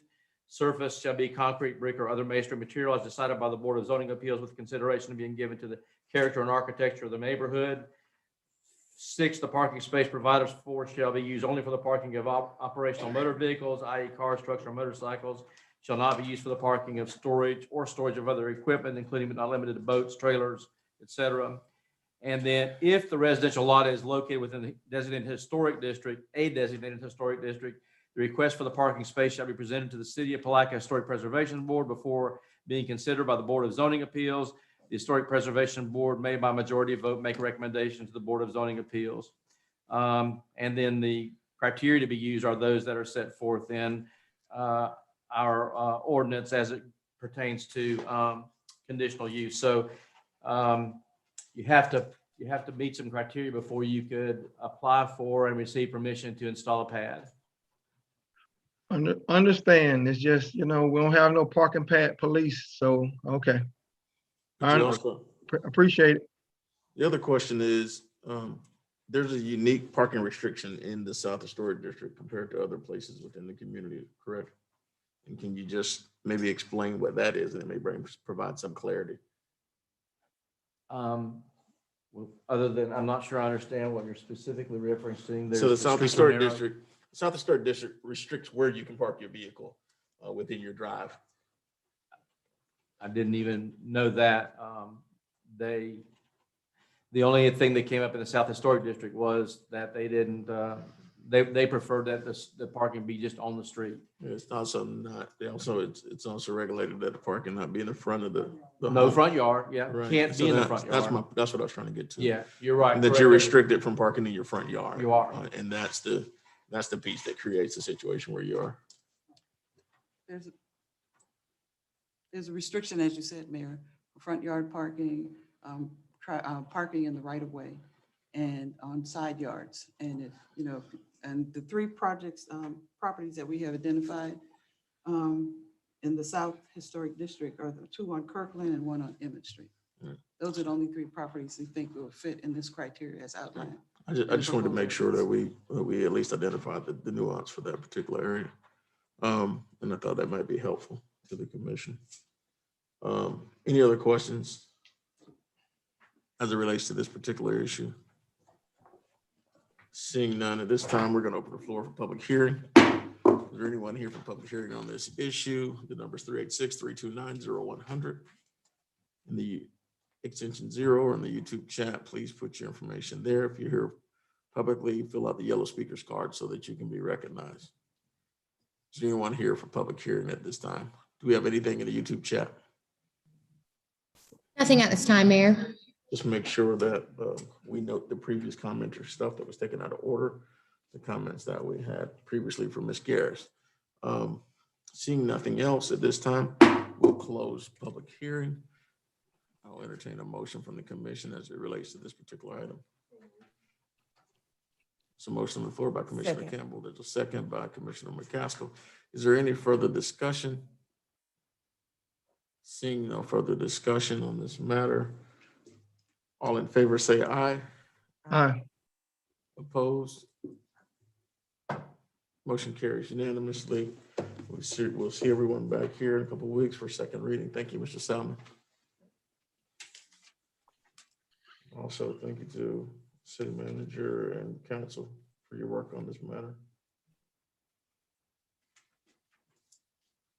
Next up is item C, public hearing ordinance annexing and rezoning 2702 Cecile, Palatka, Florida, from Putnam County Residential R1A to the city of Palatka R1A. Case PB 20-03, applicant Herbert and Vicky Colbert, second reading. First up, annexation ordinance 21-02, second reading, Ms. Krantz. An ordinance of the city of Palatka, Florida, annexing into the corporate limits of the city of Palatka, Florida, certain adjacent territory identified as 2702 Cecile Avenue, Palatka, Florida, 32177. Hudson's addition to Palatka Heights, map book 1, pages 18 and 19, block 4, part of lot 4, or official records 482, page 1439, contiguous to the boundaries of the city of Palatka, Florida, and providing for an effective date. So move. This motion by Commissioner Boer was a second by Commissioner McCaskill. We're now open the floor for the public hearing. Is there anyone here for public hearing? 386-329-0100, extension 0, YouTube chat function, or you can fill out a yellow speakers card. Is there anything in the YouTube chat? No, sir, there's nothing at this time. Seeing nothing there. Close public hearing. Is there any further discussion from the commission? All in favor, say aye. Aye. Opposed? Motion carries unanimously. Item B, rezoning ordinance 21-04, second reading. Thank you, Mayor. An ordinance of the city of Palatka, Florida, providing that the official zoning map of the city of Palatka, Florida be amended from Putnam County Residential R1A to the city of Palatka Single Family Residential R1A for the following property: 2702 Cecile Avenue, Palatka, Florida, 32177. Hudson's additions to Palatka Heights, map book 1, pages 18 and 19, block 4, part of lot 4, official records book 482, page 1439, providing for severability and providing for an effective date. So moved. Second. There's a motion on the floor in a second. We'll open the floor for public hearing. Same rules apply. 386-329-0100, YouTube chat or yellow speakers card. Do we have anything in the YouTube chat? No, sir, nothing in the chat at this time. At this time, we'll close public hearing. Any further discussion? If not, questions, call. All in favor, say aye. Aye. Opposed? Motion carries unanimously. Moving on. Thank you. Moving on to items C, future land use map amendment ordinance 21-03 for adoption. That was passed last time. We passed it. All right, moving on. Item 7 of the agenda, which is emergency item, to adopt resolution number 2021 R62, supporting the application for Community Development Coalition Corporation to participate in the Florida Community Contribution Tax Credit Program. A resolution of this. Just before we get there, we got to accept it as an emergency item. I'll make a motion that we accept this as a emergency item. Second. There's a motion on the floor in a second. Just for the record, can we state our reasoning for accepting the emergency item? It's my Mr. Mayor, it's my understanding that the deadline for applications is June 1st. Just take your name for the record, Mr. Bingham. Good evening, Colin Bingham, 8237 Bay Tree Lane, Jacksonville, Florida. The extension has been given to us to apply our actual application to the Department of Economic Opportunity in the month of June, and the deadline to submit all the paperwork for the tax abatement would be July 1st through 10th. So time is of the essence. Time is of the essence. Okay, at this time, any further questions from the commission as to the motion? If not, all in favor say aye. Aye. Opposed? Motion carries unanimously. Okay, let's move forward at this time, Ms. Krantz. Thank you. A resolution expressing the city's support for the application by the Community Development Coalition Corporation, 8237 Bay Tree Lane, Jacksonville, Florida, 32256, to participate in the Florida Community Contribution Tax Credit Program for purposes of accepting charitable donations of cash and/or property to assist in making the necessary revitalization and redevelopment improvements throughout the city of Palatka, providing for compliance with the comprehensive plan, providing for an effective date, and providing for Scrivener's errors. Motion at this time. So move. There's a motion on the floor and a second for discussion purposes. Now at this time, Mr. Bingham, I'll give the floor. If you want to go ahead and proceed. All right, thank you. What I'm asking for is approval of this to go back to the Department of Economic Opportunity, which allows me to go and solicit tax dollars through sales tax, through corporations. It's no cost to the city. And what it'll do is allow more capital for me to go and rehab homes within the city of Palatka specifically. And I have a longer presentation from the Department of Economic Opportunity that you guys should have in file, but it's, due to time, it's a pretty lengthy one. But if there are any questions, I'd be glad to answer anything. Any questions from the commission? The city attorney has done some research and made some inquiries. If you'd like to ask for her comments. I was heading that way. You read my mind. So go ahead, counsel. Thank you, Mayor. The Community Contribution Tax Credit Program provides a financial incentive up to 50% tax credit or sales tax refund to encourage Florida businesses to make donations towards community development and housing projects for low-income residents. It is necessary in order to submit an application that they need a letter of support from the City Commission if the dollars are going to be directed to the City of Palatka. There is really no loss on our part or no obligation on our part to submit this letter of support. Commissioner Jones.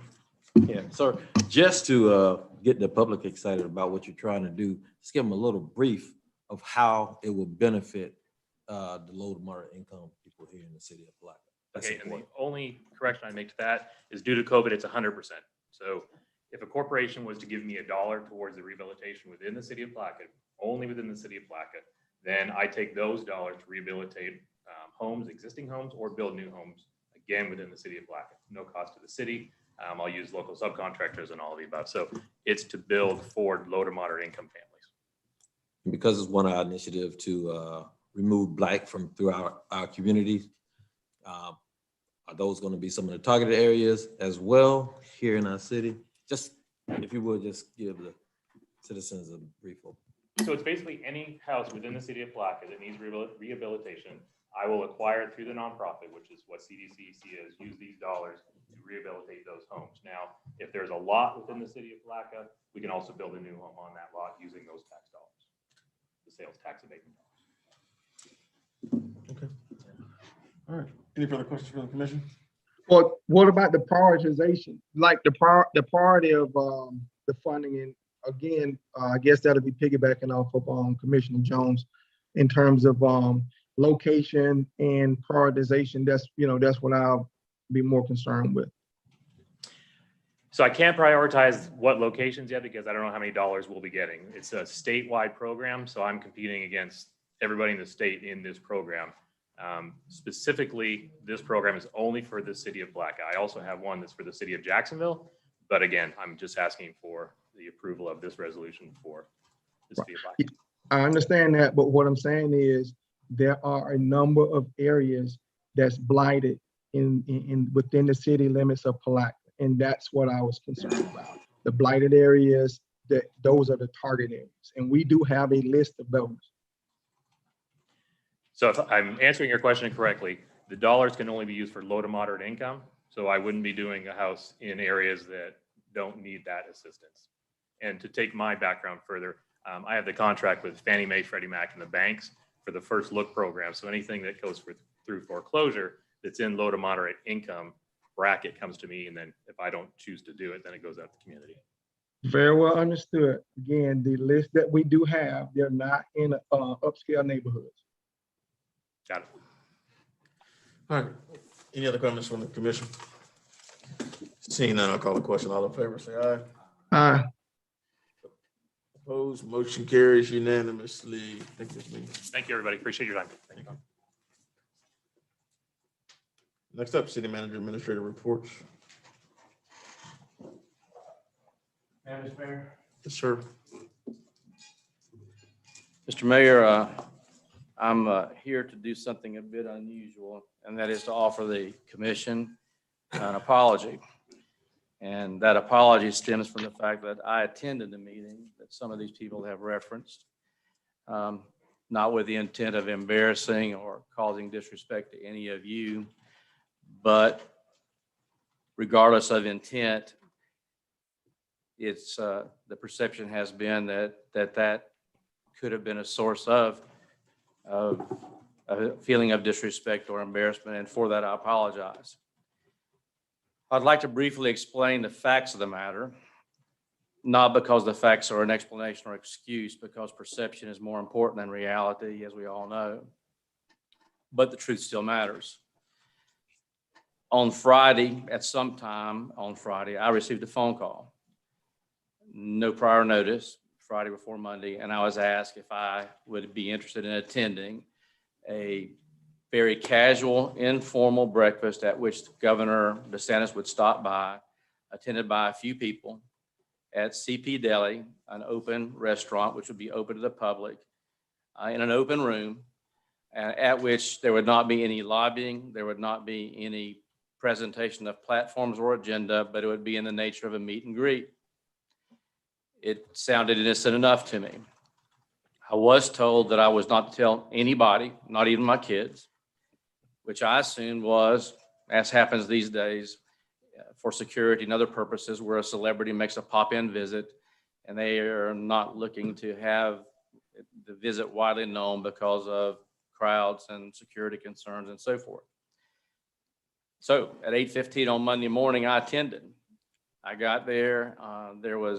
The governor was not there. There were a few people there. 2 tables had been pulled together end to end. I sat at the end of one table on the side and ordered breakfast and began to eat. At some point, Governor DeSantis did come in. He sat in the middle of the 2 tables across on the opposite side from me, said, "How are y'all doing?" And people said, "Fine." And then casual, random conversation occurred. The meeting was essentially what I was told it would be. There was no opportunity for lobbying. There was no platform presented. There was no in-depth or substantive discussion of anything. I was not asked a question. I did not ask a question. I was not asked a question. I was never introduced to the governor by name, by title, by nothing. We ate. The conversation, and I've read what I've seen on Facebook a little bit and what I've seen in the paper about opportunity to discuss the county's needs with the governor, but I didn't hear that discussion. I heard the governor talk about throwing out the first pitch at a baseball game. I heard him talk about masking of children in general. I heard him talk about cruise ships. I heard him talk about generic random things, not anything particular to Putnam County. I didn't hear anybody ask him about Putnam County. He did say something about broadband, and it wasn't that a great thing, and people said yes. The only comment I made at all was when he asked, "Are y'all opening up?" And Benji Bates, who was with, I think, Palatka Young People, said there's going to be an event on the 29th, and a lot of people are expected to attend. And I said, and we've got the biggest single-day bass tournament scheduled for Saturday. That was it. No further discussion. The meeting was over. There was no discussion. We were in the public room. There were people around us. They were eating breakfast at that time. They could hear what was being said. A couple of them actually applauded it a couple of times to something he said. And then I left. As I said, my intentions were not to cause disrespect to anyone or to embarrass anyone, but intentions and unintended consequences are just as hurtful and harmful as intended consequences. And so, of course, when things began to develop and the perception began to grow, I realized that even though in the past I've tried very hard to remain free of politics and to remain free of anything that might be controversial. I didn't make a contribution to any of the presidential or national candidates. I've not attended any party meetings. I've not posted anything on social media during the time I've been city manager who would do anything that had anything to do with politics. But on this one, I blew it. I attended a meeting. I didn't have anything to do with the invitation list. I didn't have anything to do with, I wasn't told who was going to be there. I was just told that I would know everybody there. And of course, having said all of that, the bottom line is I'm not attempting to assess or to judge anybody else's intentions. I'm not trying to place fault on anybody else. The people who hosted the party, the people who attended the breakfast, I'm not blaming anyone but myself. I'm simply saying that for me, and I'm not even saying it was wrong for them to attend. That's up to them. There were as many business people there as there were people connected with government. I'm simply saying that for me, given my circumstances, given the position that I'm in, I wish I had that decision to make over again. But I don't. All I can do is offer you my sincere apologies and express my sincere apologies for any disrespect you felt, any embarrassment you felt, or any division that my presence there might have added to in this community. That's all I have to say unless you have a question.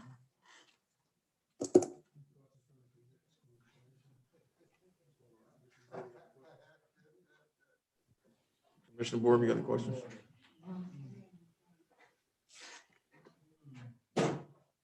Is your Commissioner Board. microphone on, Mayor?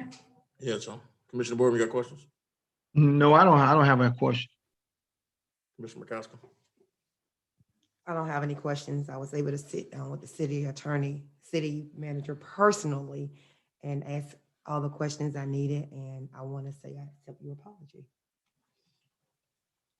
Mr. Campbell.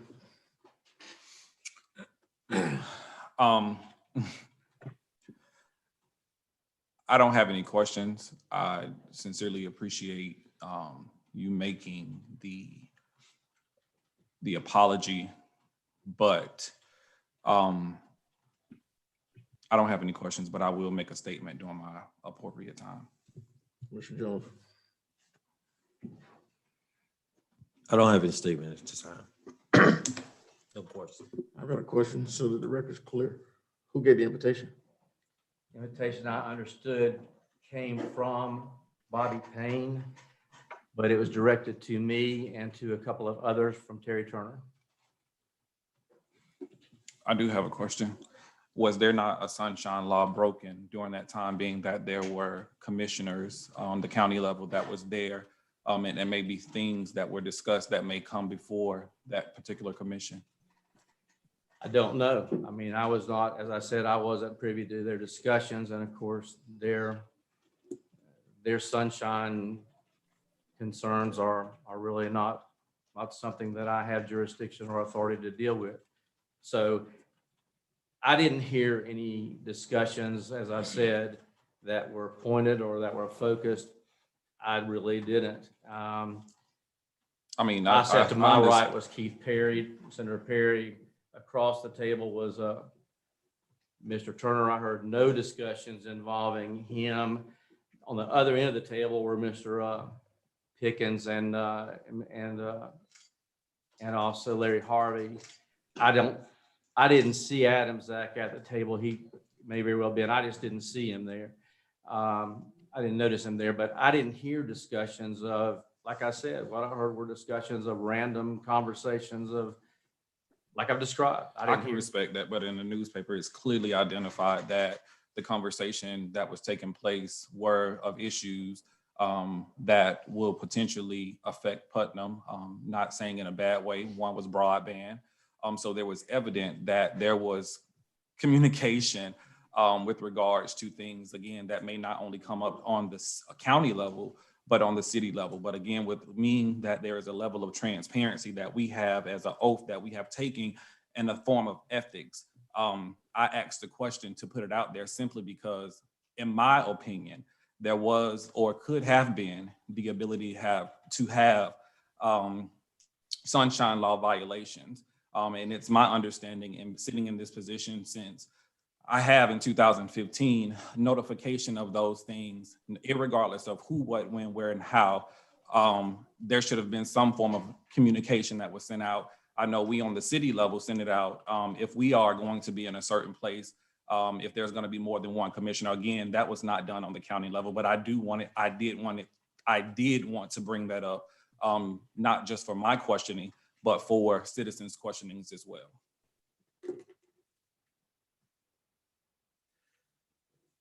Next question. When you're told not to tell anybody, do your antennas go up? As I explained, Mr. Mayor, I was explaining this was going to be a casual, informal, non-specific conversation. The governor had about 45 minutes or less to be present. I think he was there for less than 45 minutes. And that there wasn't going to be any platform or particular discussion.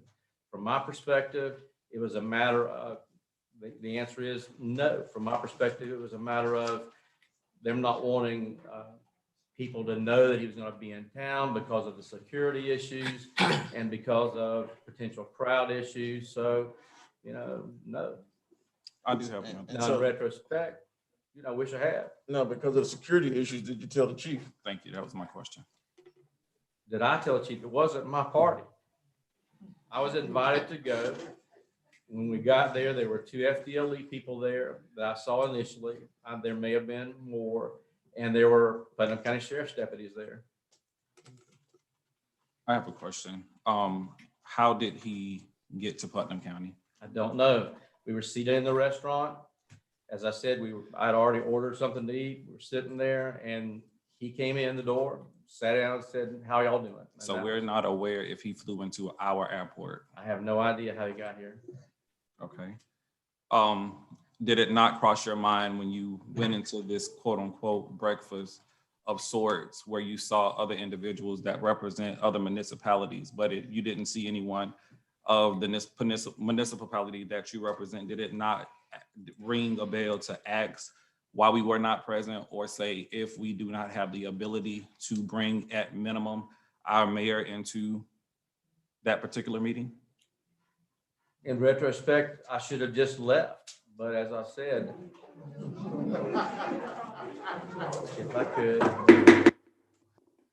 about half the people there were not even, well, in retrospect, I understand that some of the politicians that were there were not invited.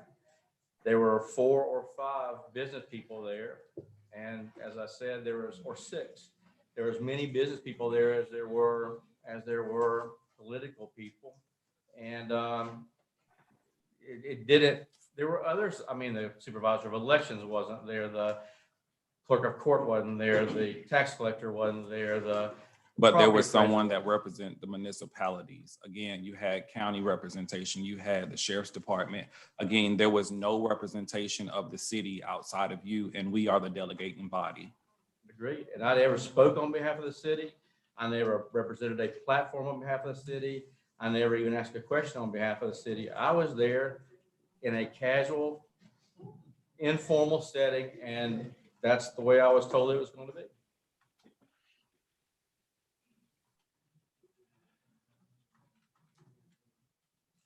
Anything else? All right, thank you. All right, I'm going to forego any further reports from department heads at this time. We're moving to commission comments. Mr. Vickers, you got about 2 seconds. I'm sorry? Were there campaign contributions? I know of no campaign contributions. I didn't make any. You got the other 2 seconds. Yes, sir.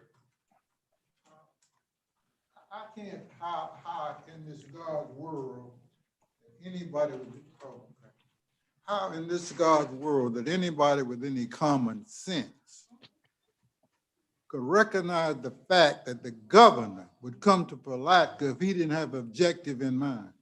Now, it's no way you can tell me that he didn't have an objective in mind. Had he not, he wouldn't have come. Now, everything happened, there's a reason. Now, there's a reason behind it. We may not get to it, or nobody might not say it, but there's no way that governor would have come to Putnam County if he didn't have objective in mind. He came here for something. Now, you can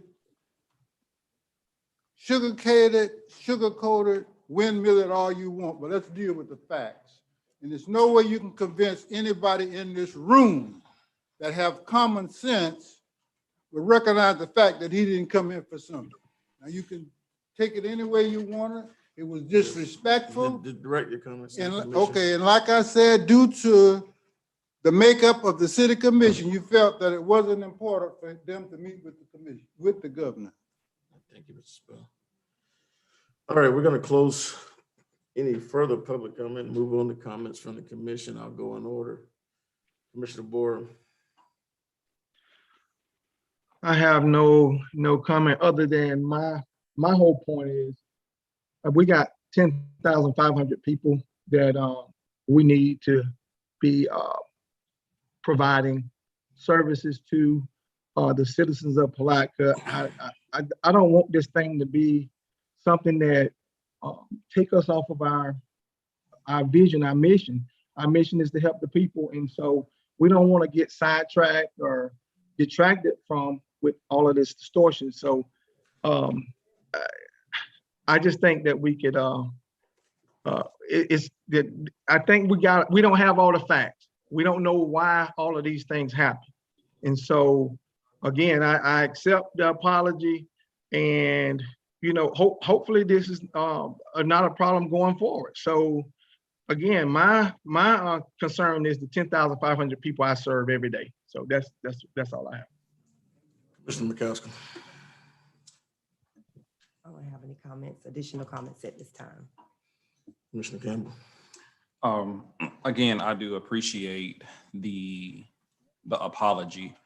And my comment is directed not to you at this moment, but to those who planned it and those that knew of it.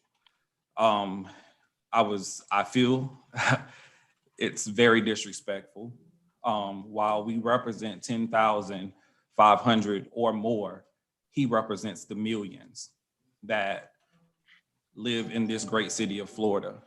And to come to a place, to come to my home and not have the courtesy to at least give a greeting, if not, my political affiliation has nothing to do with it. If that was the case, we represent nonpartisans. Our seat is nonpartisan. We represent the people as a whole. We don't just represent Democrats. We don't just represent Republicans. We don't just represent independents. We represent the citizens of Palatka, the Chamber of Commerce, who receive money from this commission. It's a slap in the face. For him to fly into our airport, the city of Palatka, not Putnam County, but the city of Palatka. Again, it's a slap in the face. And to the citizens who have stood behind us or brought this to the light, again, I'm grateful for you. And again, I will not take disrespect. If I don't have a seat at the table, we'll create our own.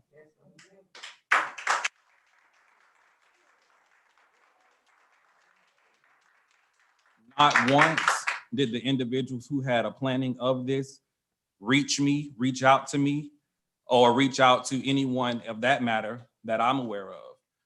But again, it was disrespectful. And again, my comment is not solely directed to you. Again, I wholeheartedly accept, but for those who sit in places that's supposed to represent not only the city of Palatka, but our county, you can't come to my house and you can't come to my house and you give better treatment than I can in my own house.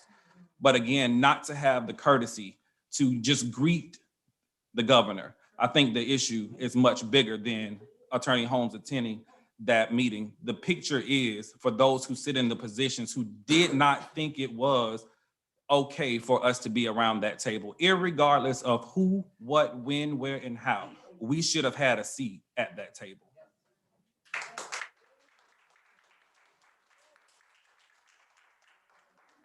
And in my closing, I'm still waiting on an apology from them as well. Thank you.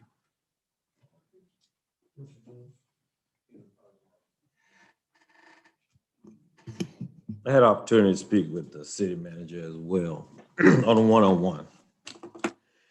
During our conversation, I was a little perturbed in a response that I asked. And it was about, if you had to do it over again, would you do the same thing? Would you think about how it looked to others, how it made us feel? And correct me if I'm wrong, Mr. Holmes said, considering the circumstances, that he was told not to tell us that he would, because it was his word that he gave to the person that invited him.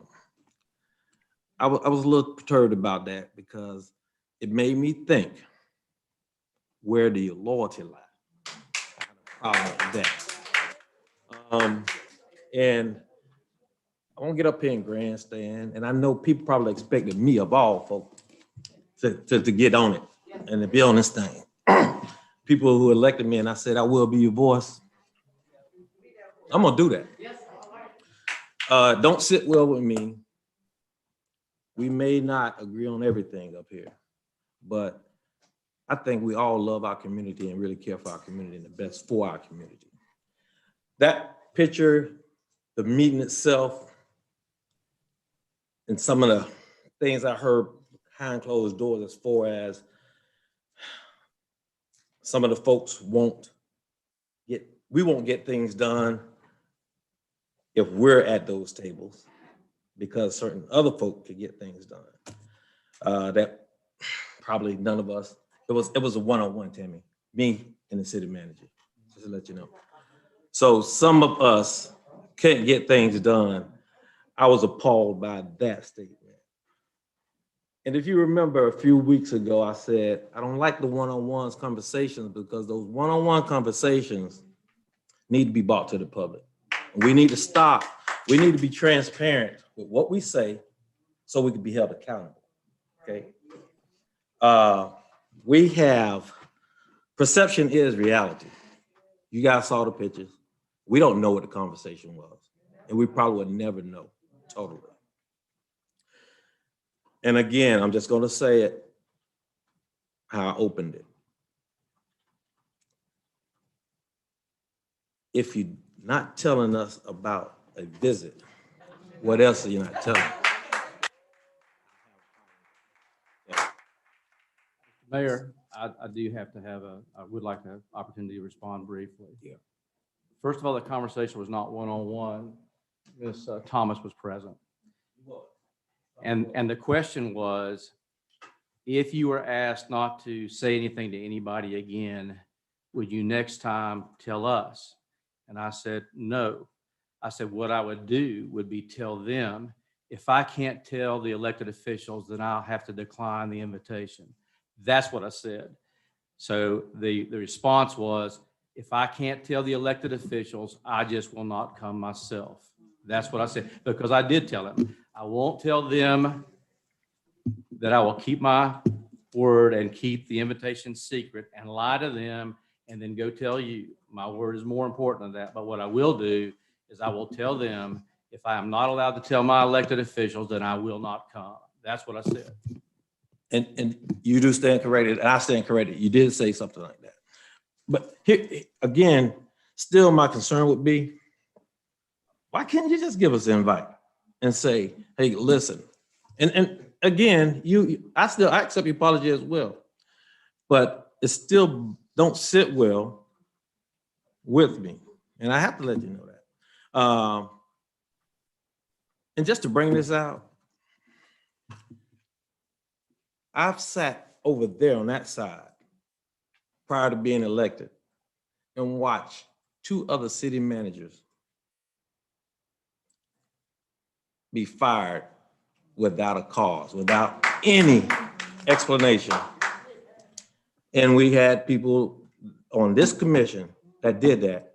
But when an issue like this is up, we tend to let it go by the wayside. You just have to know how the people feel, city manager. But does it actually warrant that? I don't know. That's up to the people. I'll let you know how I feel about it, and I think everybody else have up until this point. So those are the issues that I have a problem with going forward. Can we move forward? With those questions, I don't know. But in order for this city to move forward, we're gonna have to have a seat at the table. When those things happen, anything come up with the county commissioner, how can we get with the county commissioners and build a bond when they don't want us to their meetings?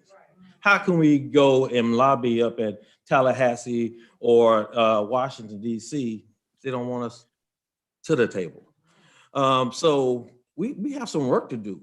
And I think that the public seeing this display have to realize how far we got to go, not how far we have gone.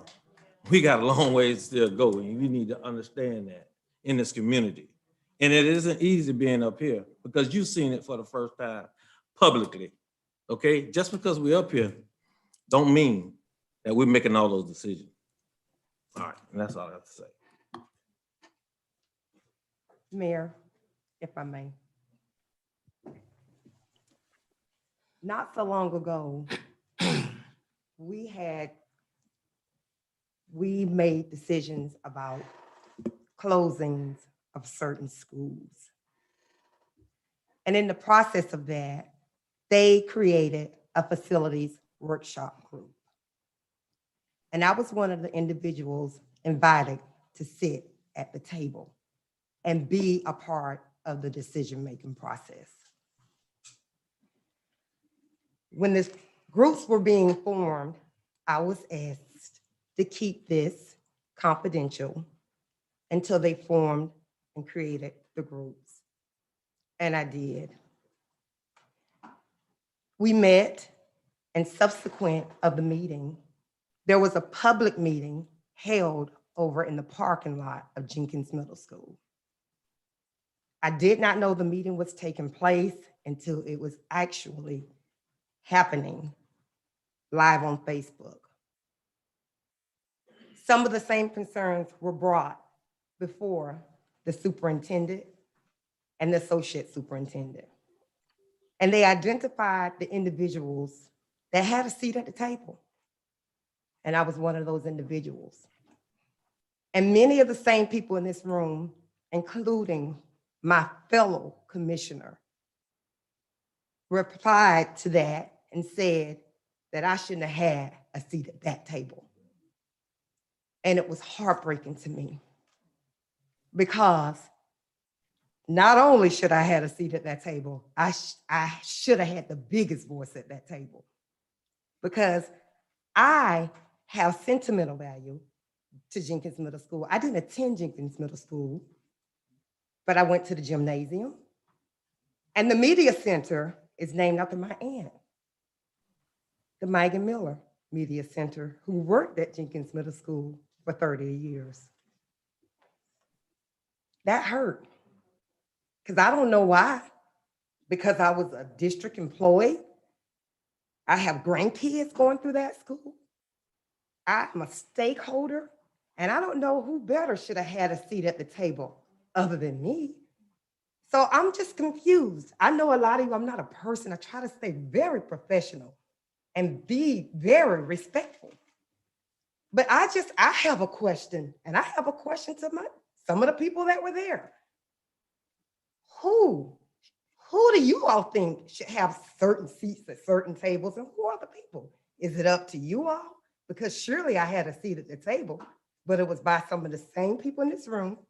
And you, Mr. Jones, I reviewed the video to make sure I was right. That said, it's obvious you're selecting the wrong people, and look around. They're not in the parking lot. But it was clear I didn't receive the invitation. And as the meeting was taking place, I did call some of the individuals that were invited that were speaking and said, how did y'all find out? Because I didn't. And if I'm not mistaken, it was the people in my community that held the meeting. So I just want to know, do y'all really want us to have a seat at the table? Or is it up to you all who gets to have the opportunity? Because I feel I'm just as important. I feel that things that have a direct impact on our lives are just as important as the governor coming to town.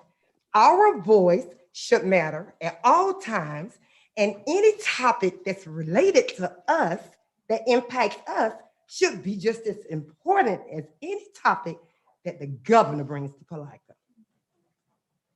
Thank you, Mayor. Can I respond? Okay, so I assume that you're talking about me, Ms. McCaskill? Okay, so absolutely, I was there because it was a community event trying to save a community school. I'm giving you one. A community event trying to save a community school that you feel fond of, apparently. And I did say that. I did say that none of the folk that were out there were selected to be on that board to try to save those schools. And it showed they were not. You are an employee of the school district. So are you going to go against your employer? Probably not. So that's my comment. And it was not to be derogatory towards you. It was actually making a true statement. So I think that anybody knows me knows that I'm courageous, transparent, and it does not matter who my opponent is, employee is. I'm going to stand for what I believe in, and it's evident. And anybody that knows me can say that. And I'm done. Thank you, Mayor. And thank you, Mayor, as well. I'm up now. So it's always interesting that, and I don't want us to get off of the topic, because at the end of the day, this isn't about us infighting. This is about the realities of what's going on in this community. And so I made a post that said, if you don't have a seat at the table, you're on the menu. And I'll tell you, I saw a post on Facebook. The young man's in here, and I applaud him for his consciousness and the ability for him to see what was going on. And Mr. Eisen was the first person who put a post out there, but I was made aware. The question was, how can the governor come to Palatka and the commission not be invited? And I said, when? And the response was 22 minutes ago, here's the Facebook post. And so at that point, I was a bit beyond mad. I wasn't hurt, but I was mad and disrespected at that point. And so when I saw the picture, I did what I was taught to do. And that is, if your brother offends you, go to him. And so I went to him. I started calling. And when I started calling, I went down the list. The first person I called says, I got a call from the chamber saying, be here at 8:15 at CP Deli. I had to get my kids. I had to find a way to get my kids ready for school. And I got my wife to take them to school so I could go. So I called Dana Jones from the chambers. She says, I got a call from Representative Payne saying the governor's coming, don't tell anybody, but I need you to bring some business owners and some chamber members. So I called Representative Payne. He didn't answer. I called Mr. Holmes, and our conversation ended up being cut short because Representative Payne called back. But I learned that Mr. Holmes got the call from Representative Payne's. Whether he got it through a third party or not, it came from Payne at the end of the day. And so when I talked to Representative Payne, he said, well, he says, Terrell, I made the calls, but I didn't have much time to invite everybody. And I know some people get their feelings hurt because everybody wants to see the governor. And I clearly said, I'm not breaking down any doors to see the governor. And so, but it's not about my politics or his politics. And so I said, this is about respect. I said, because when I see that picture, what I see is it looks like a bunch of guys who just left the OK Corral who came together to have a meeting. I said, and there's no face in there that represents the city except the city manager. He said, well, he's a full-time employee. I said, but you got other representatives and the county administrator there from the county. I said, so if you can invite elected officials from the county and you can invite the city manager, then why wouldn't you invite the city commissioners? I said, my commission should be there just as the city manager. I said, because at the end of the day, we set the policies and we set the priorities for the city moving forward. And we give the directives because the city manager works at the direction of the city commission. And so when you have the highest ranking official in government in the state of Florida present, why wouldn't you have the highest ranking officials in the city that you're going to? Our charter says that the mayor has no powers differently than the commission, which means that everybody that sits on this dais is on the same plane. And so if we sit on the same plane, then we should all get the same invitation and we should have the same level of respect that you give to our counterparts in county government. But let's just set the stage of where we are in Putnam County because we seem to forget what's going on around here. Not very long ago last summer, we found ourselves in a situation where as all of America was beginning to fight and loot and riot and be set apart by the death of George Floyd, which was only the ticking point of everything that took place. It wasn't very long ago that this community was having protests about social justice, about inclusion, about rights that are supposedly inalienable, but have been alienated. We found ourselves in a position where liberty and justice for all wasn't for everybody. And it became a very divisive measure. Before that, half of the state, half of the country found itself divided politically over who was going to be in leadership. And we've gone through an insurrection, treasonous activity being, atrocities being placed upon this country and disrespect in all manners. And we can say what we want to say, but a lot of it's black and white. It's about race. It's about ethics. It's about culture. It's about right and it's about wrong.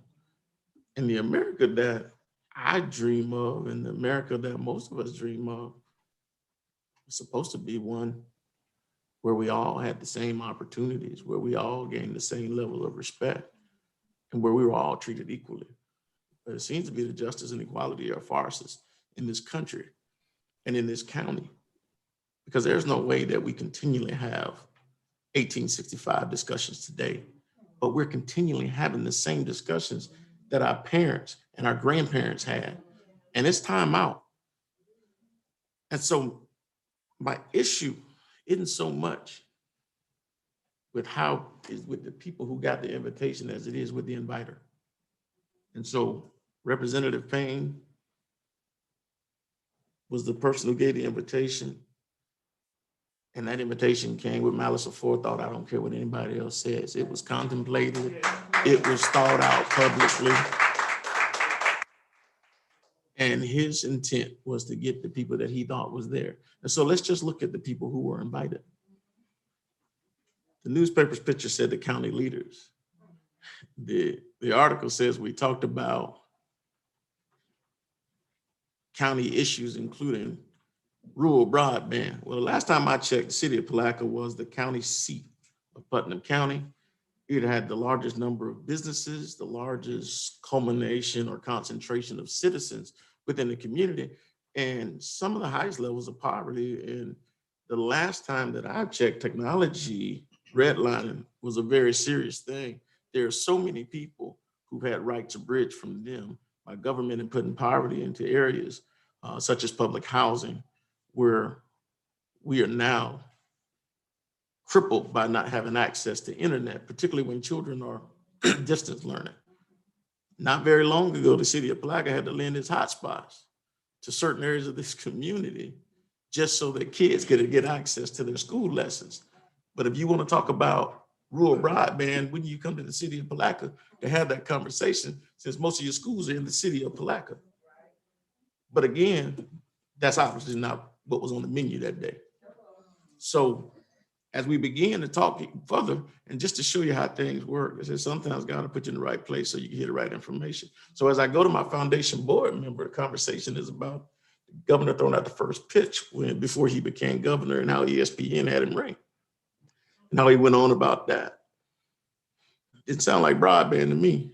And it's confirmed that the conversation was more about rhetoric than it was about what needed to be done in Florida while you fly on the state plane to come to this city on the state's dollar, which are paid for by the citizens, but you want to exclude certain segments of the community. So I don't really understand, because what I learned about government was that we have a representative form of government, and regardless of whether I'm a Democrat or Republican or Black or I'm white, once you win, you represent everybody. I don't just represent white people or Black people, I represent the people. And so this commission does the same thing. And that's where my issue falls in. But I read an interesting quote today, and I guess sometimes you have to give credit to people by those who they associate with. So it said that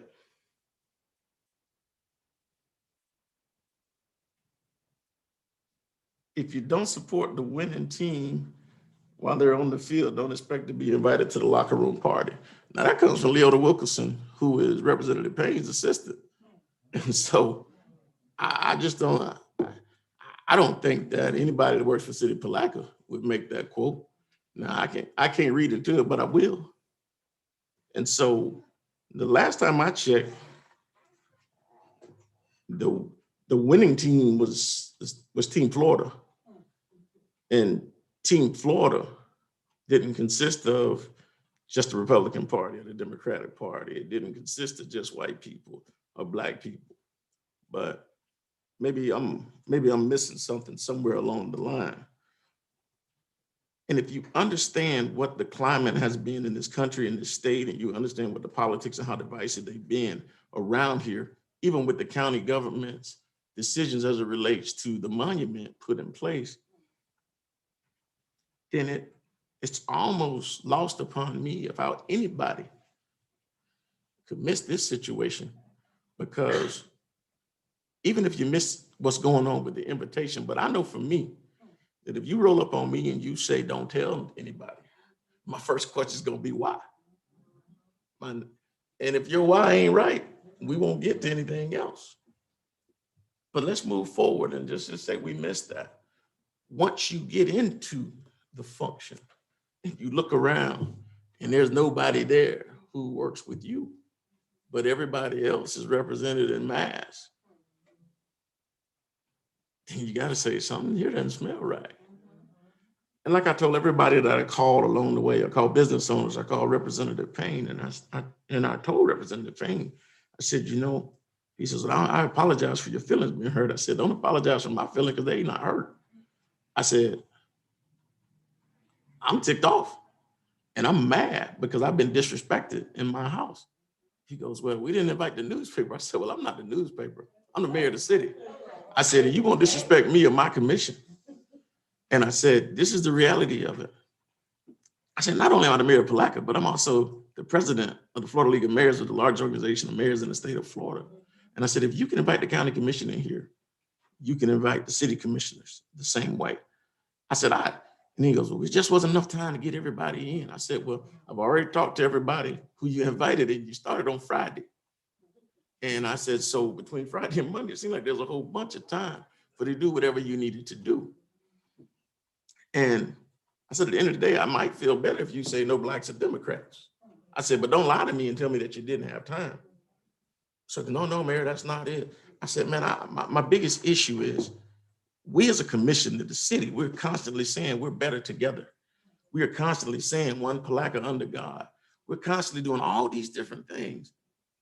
And the more we say one, the more it seems like everybody wants two still. And it's hard to just preach unity when everybody around you is perpetuating hate and isolation and separatism, and they're trying to make all of us be divided, whether it's by partisan division or whether it's division by race. And we all seem to turn a blind eye to the fact that race is real.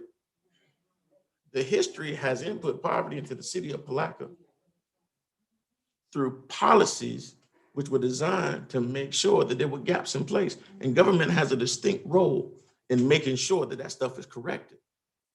But we all want to deny what the history is. We've spent a lot of time talking about common ground, but the ground doesn't really seem to be common because nobody wants to empathize in order for us to grow as a community. We're on the cusp of one of the greatest economic booms that this community has ever seen. And we can't even get out of our own ways because we stuck in our old ways. And until we get to a point where we can do better, we're going to be stuck right there. So I appreciate the city manager giving a public apology. But he knows one of my sayings is I'm not really tired of being mad.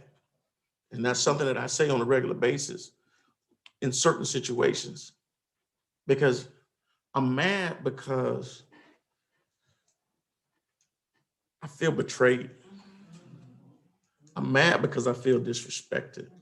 I'm mad because the people up here who give their time, their heart, and their soul, there's not enough money in the world for what we do and what we get from people that we serve. But we get kicked and discriminated against and uninvited or not invited to so many functions in this community where they say, oh, we just forgot to send it to you guys. It doesn't matter if it's people that the city has served and given stuff to for 1,000,000 years. But seems like when the melanin increase on the dais, the invites decrease because it doesn't happen that way. I've been here and the governor's been here 3 or 4 times over the past 6 years. And every time I get a phone call which says, Mayor, the governor's coming in here. We're having a fundraiser or some other event going on before that, but then he's gonna come make a public appearance at this place, or he's gonna be in Welaka, or he's gonna be in Palatka at this event. And we want you to come and the commissioners to come and everybody come in because we want him to recognize you. If it's the director of DOT, it's the same way. If it's the secretary, it's the same way. And in this particular situation, I guess we wasn't on the right team because we only serve Team Florida. We only serve Team Palatka. We only serve Team America. And that's just really the most sickening part of the whole thing. And I'm at a point where I really don't understand how we can keep putting blinders on when at the end of the day, I've seen communities all over this country start to look at the actions that government takes and figure out and put policies in place to figure out what the disparate impacts are going to be when you take certain steps. How is it going to affect people from all different ethnicities, from all different communities, from all different walks of life? What will my actions do and how will they be read by others? Because that's the climate that we're in. We're in the midst of the preliminary stages of a civil war, and everybody wants to turn blinders on and say they don't see what's going on. What's going on is not good for America. It's not what it's supposed to be. This city was built in 1853. And at that point, we weren't even considered to be people as African Americans. We were chattel. Separate but equal was the way that things were. It won't be the way things are. And my problem is that if our leadership can sit at the table and take a picture and look at that picture and they don't see people who look different, then you got your eyes closed while they open. Because this is the reality. I've watched him raise his level of consciousness on issues and do certain things that are in place and even get ostracized by some of the people that were considered friends because he stood up against the monument continually being placed in front of the courthouse. But one of the questions that I asked Mr. Holmes when he became city manager was, will your relationships that you've had as a professional, as a person in this community for 4 decades impede your ability to be loyal to the city of Palatka? Now, do I think he loves Palatka and his community? Yes, absolutely. Would I ever in my life infer that he's racist? No, never. And I can say that publicly. Will I say the same about some of his friends? Probably not. And that's just me being honest. But what I will say is I think he's sincere in the steps that he takes. But I can't say that he hasn't lost my trust. That's just being honest. And I can look him in his eyes and tell you the same thing that I tell him. As a man, I can tell him that part of my trust is broken. And it's going to take a heck of a lot to get it back. And where I am right now is my focus is making sure that this commission, that this community doesn't get further divided by the antics of people like Bobby Payne. I won't even put it on the governor because the governor was an invitee. Bobby lives in this house. That bell could ring till Jesus comes home. But I'm gonna finish saying what's on my mind because at the end of the day, I will fall into a position where they'll beat us down for being wronged. If we are to serve the people in this country, in this community, then you need to be aware of what's going on. My taxes and your taxes pay the bills. They don't have white taxes and black taxes anymore. They got taxes and we pay them and we pay for services and we pay for rights and we pay for opportunities. And when the governor comes here, he needs to listen to my black words the same way he listened to white words. He needs to listen to what goes on in our poor little town the same way he listened to what goes on over at the county. Because at the end of the day, they put us all in the same box. We're one of the poorest communities in this state. We've got a struggling education system. We got a struggling economic system, but we got people who care. And we can't continually let people represent us who don't represent all. And that's just where we are. And so in closing, I'll say this to this commission. I'm frustrated. I'm not tired of being mad. My trust has been broken. And more than anything else, we've been disrespected. We're going to continually preach unity. We're going to continually preach one Palatka under God. And if they want to go set them a table out in the woods, let them go set their table in the woods. But at this address, in this community, we are serving everybody because my teachings taught me that black, yellow, brown, black, or white, we all precious in God's sight. And at the end of the day, if we don't realize that regardless of what color we have on our skin, we deserve the same respect and dignity as everybody else. And I'm just tired of the good old boys. And I never thought, and for me, I never try to give people credit of being the good old boys, but I'm tired of the good old boys thinking that they're gonna set the table because the table's set in Palatka and they just hope that they get an invitation because we're gonna continually move and our table's gonna be just what this community is, a melting pot and a rainbow that's set aside as the last true snapshot of old Florida, where blacks and whites and Latino and Hispanic and men and women are sitting together where they can all count the same and we can move forward. And we're gonna do what's right, not what's popular. And that's just where we are. And so those are my comments. And I leave again with Mary Lawson Brown's famous saying that we are better together. And if the all-white Palatka didn't work, the all-black Palatka is not gonna work either. But we're not gonna be kicked out of here. And at the end of the day, I'm gonna demand that we get just what everybody else has got. And Commissioner Campbell, you're absolutely right. We don't get invited to the table, we're gonna make our own. But the governor's gonna hear from me. If they don't hear from anybody else. And at the end of the day, I'm gonna demand an apology. And I'm gonna demand that this commission be given the respect that is due. With that being said,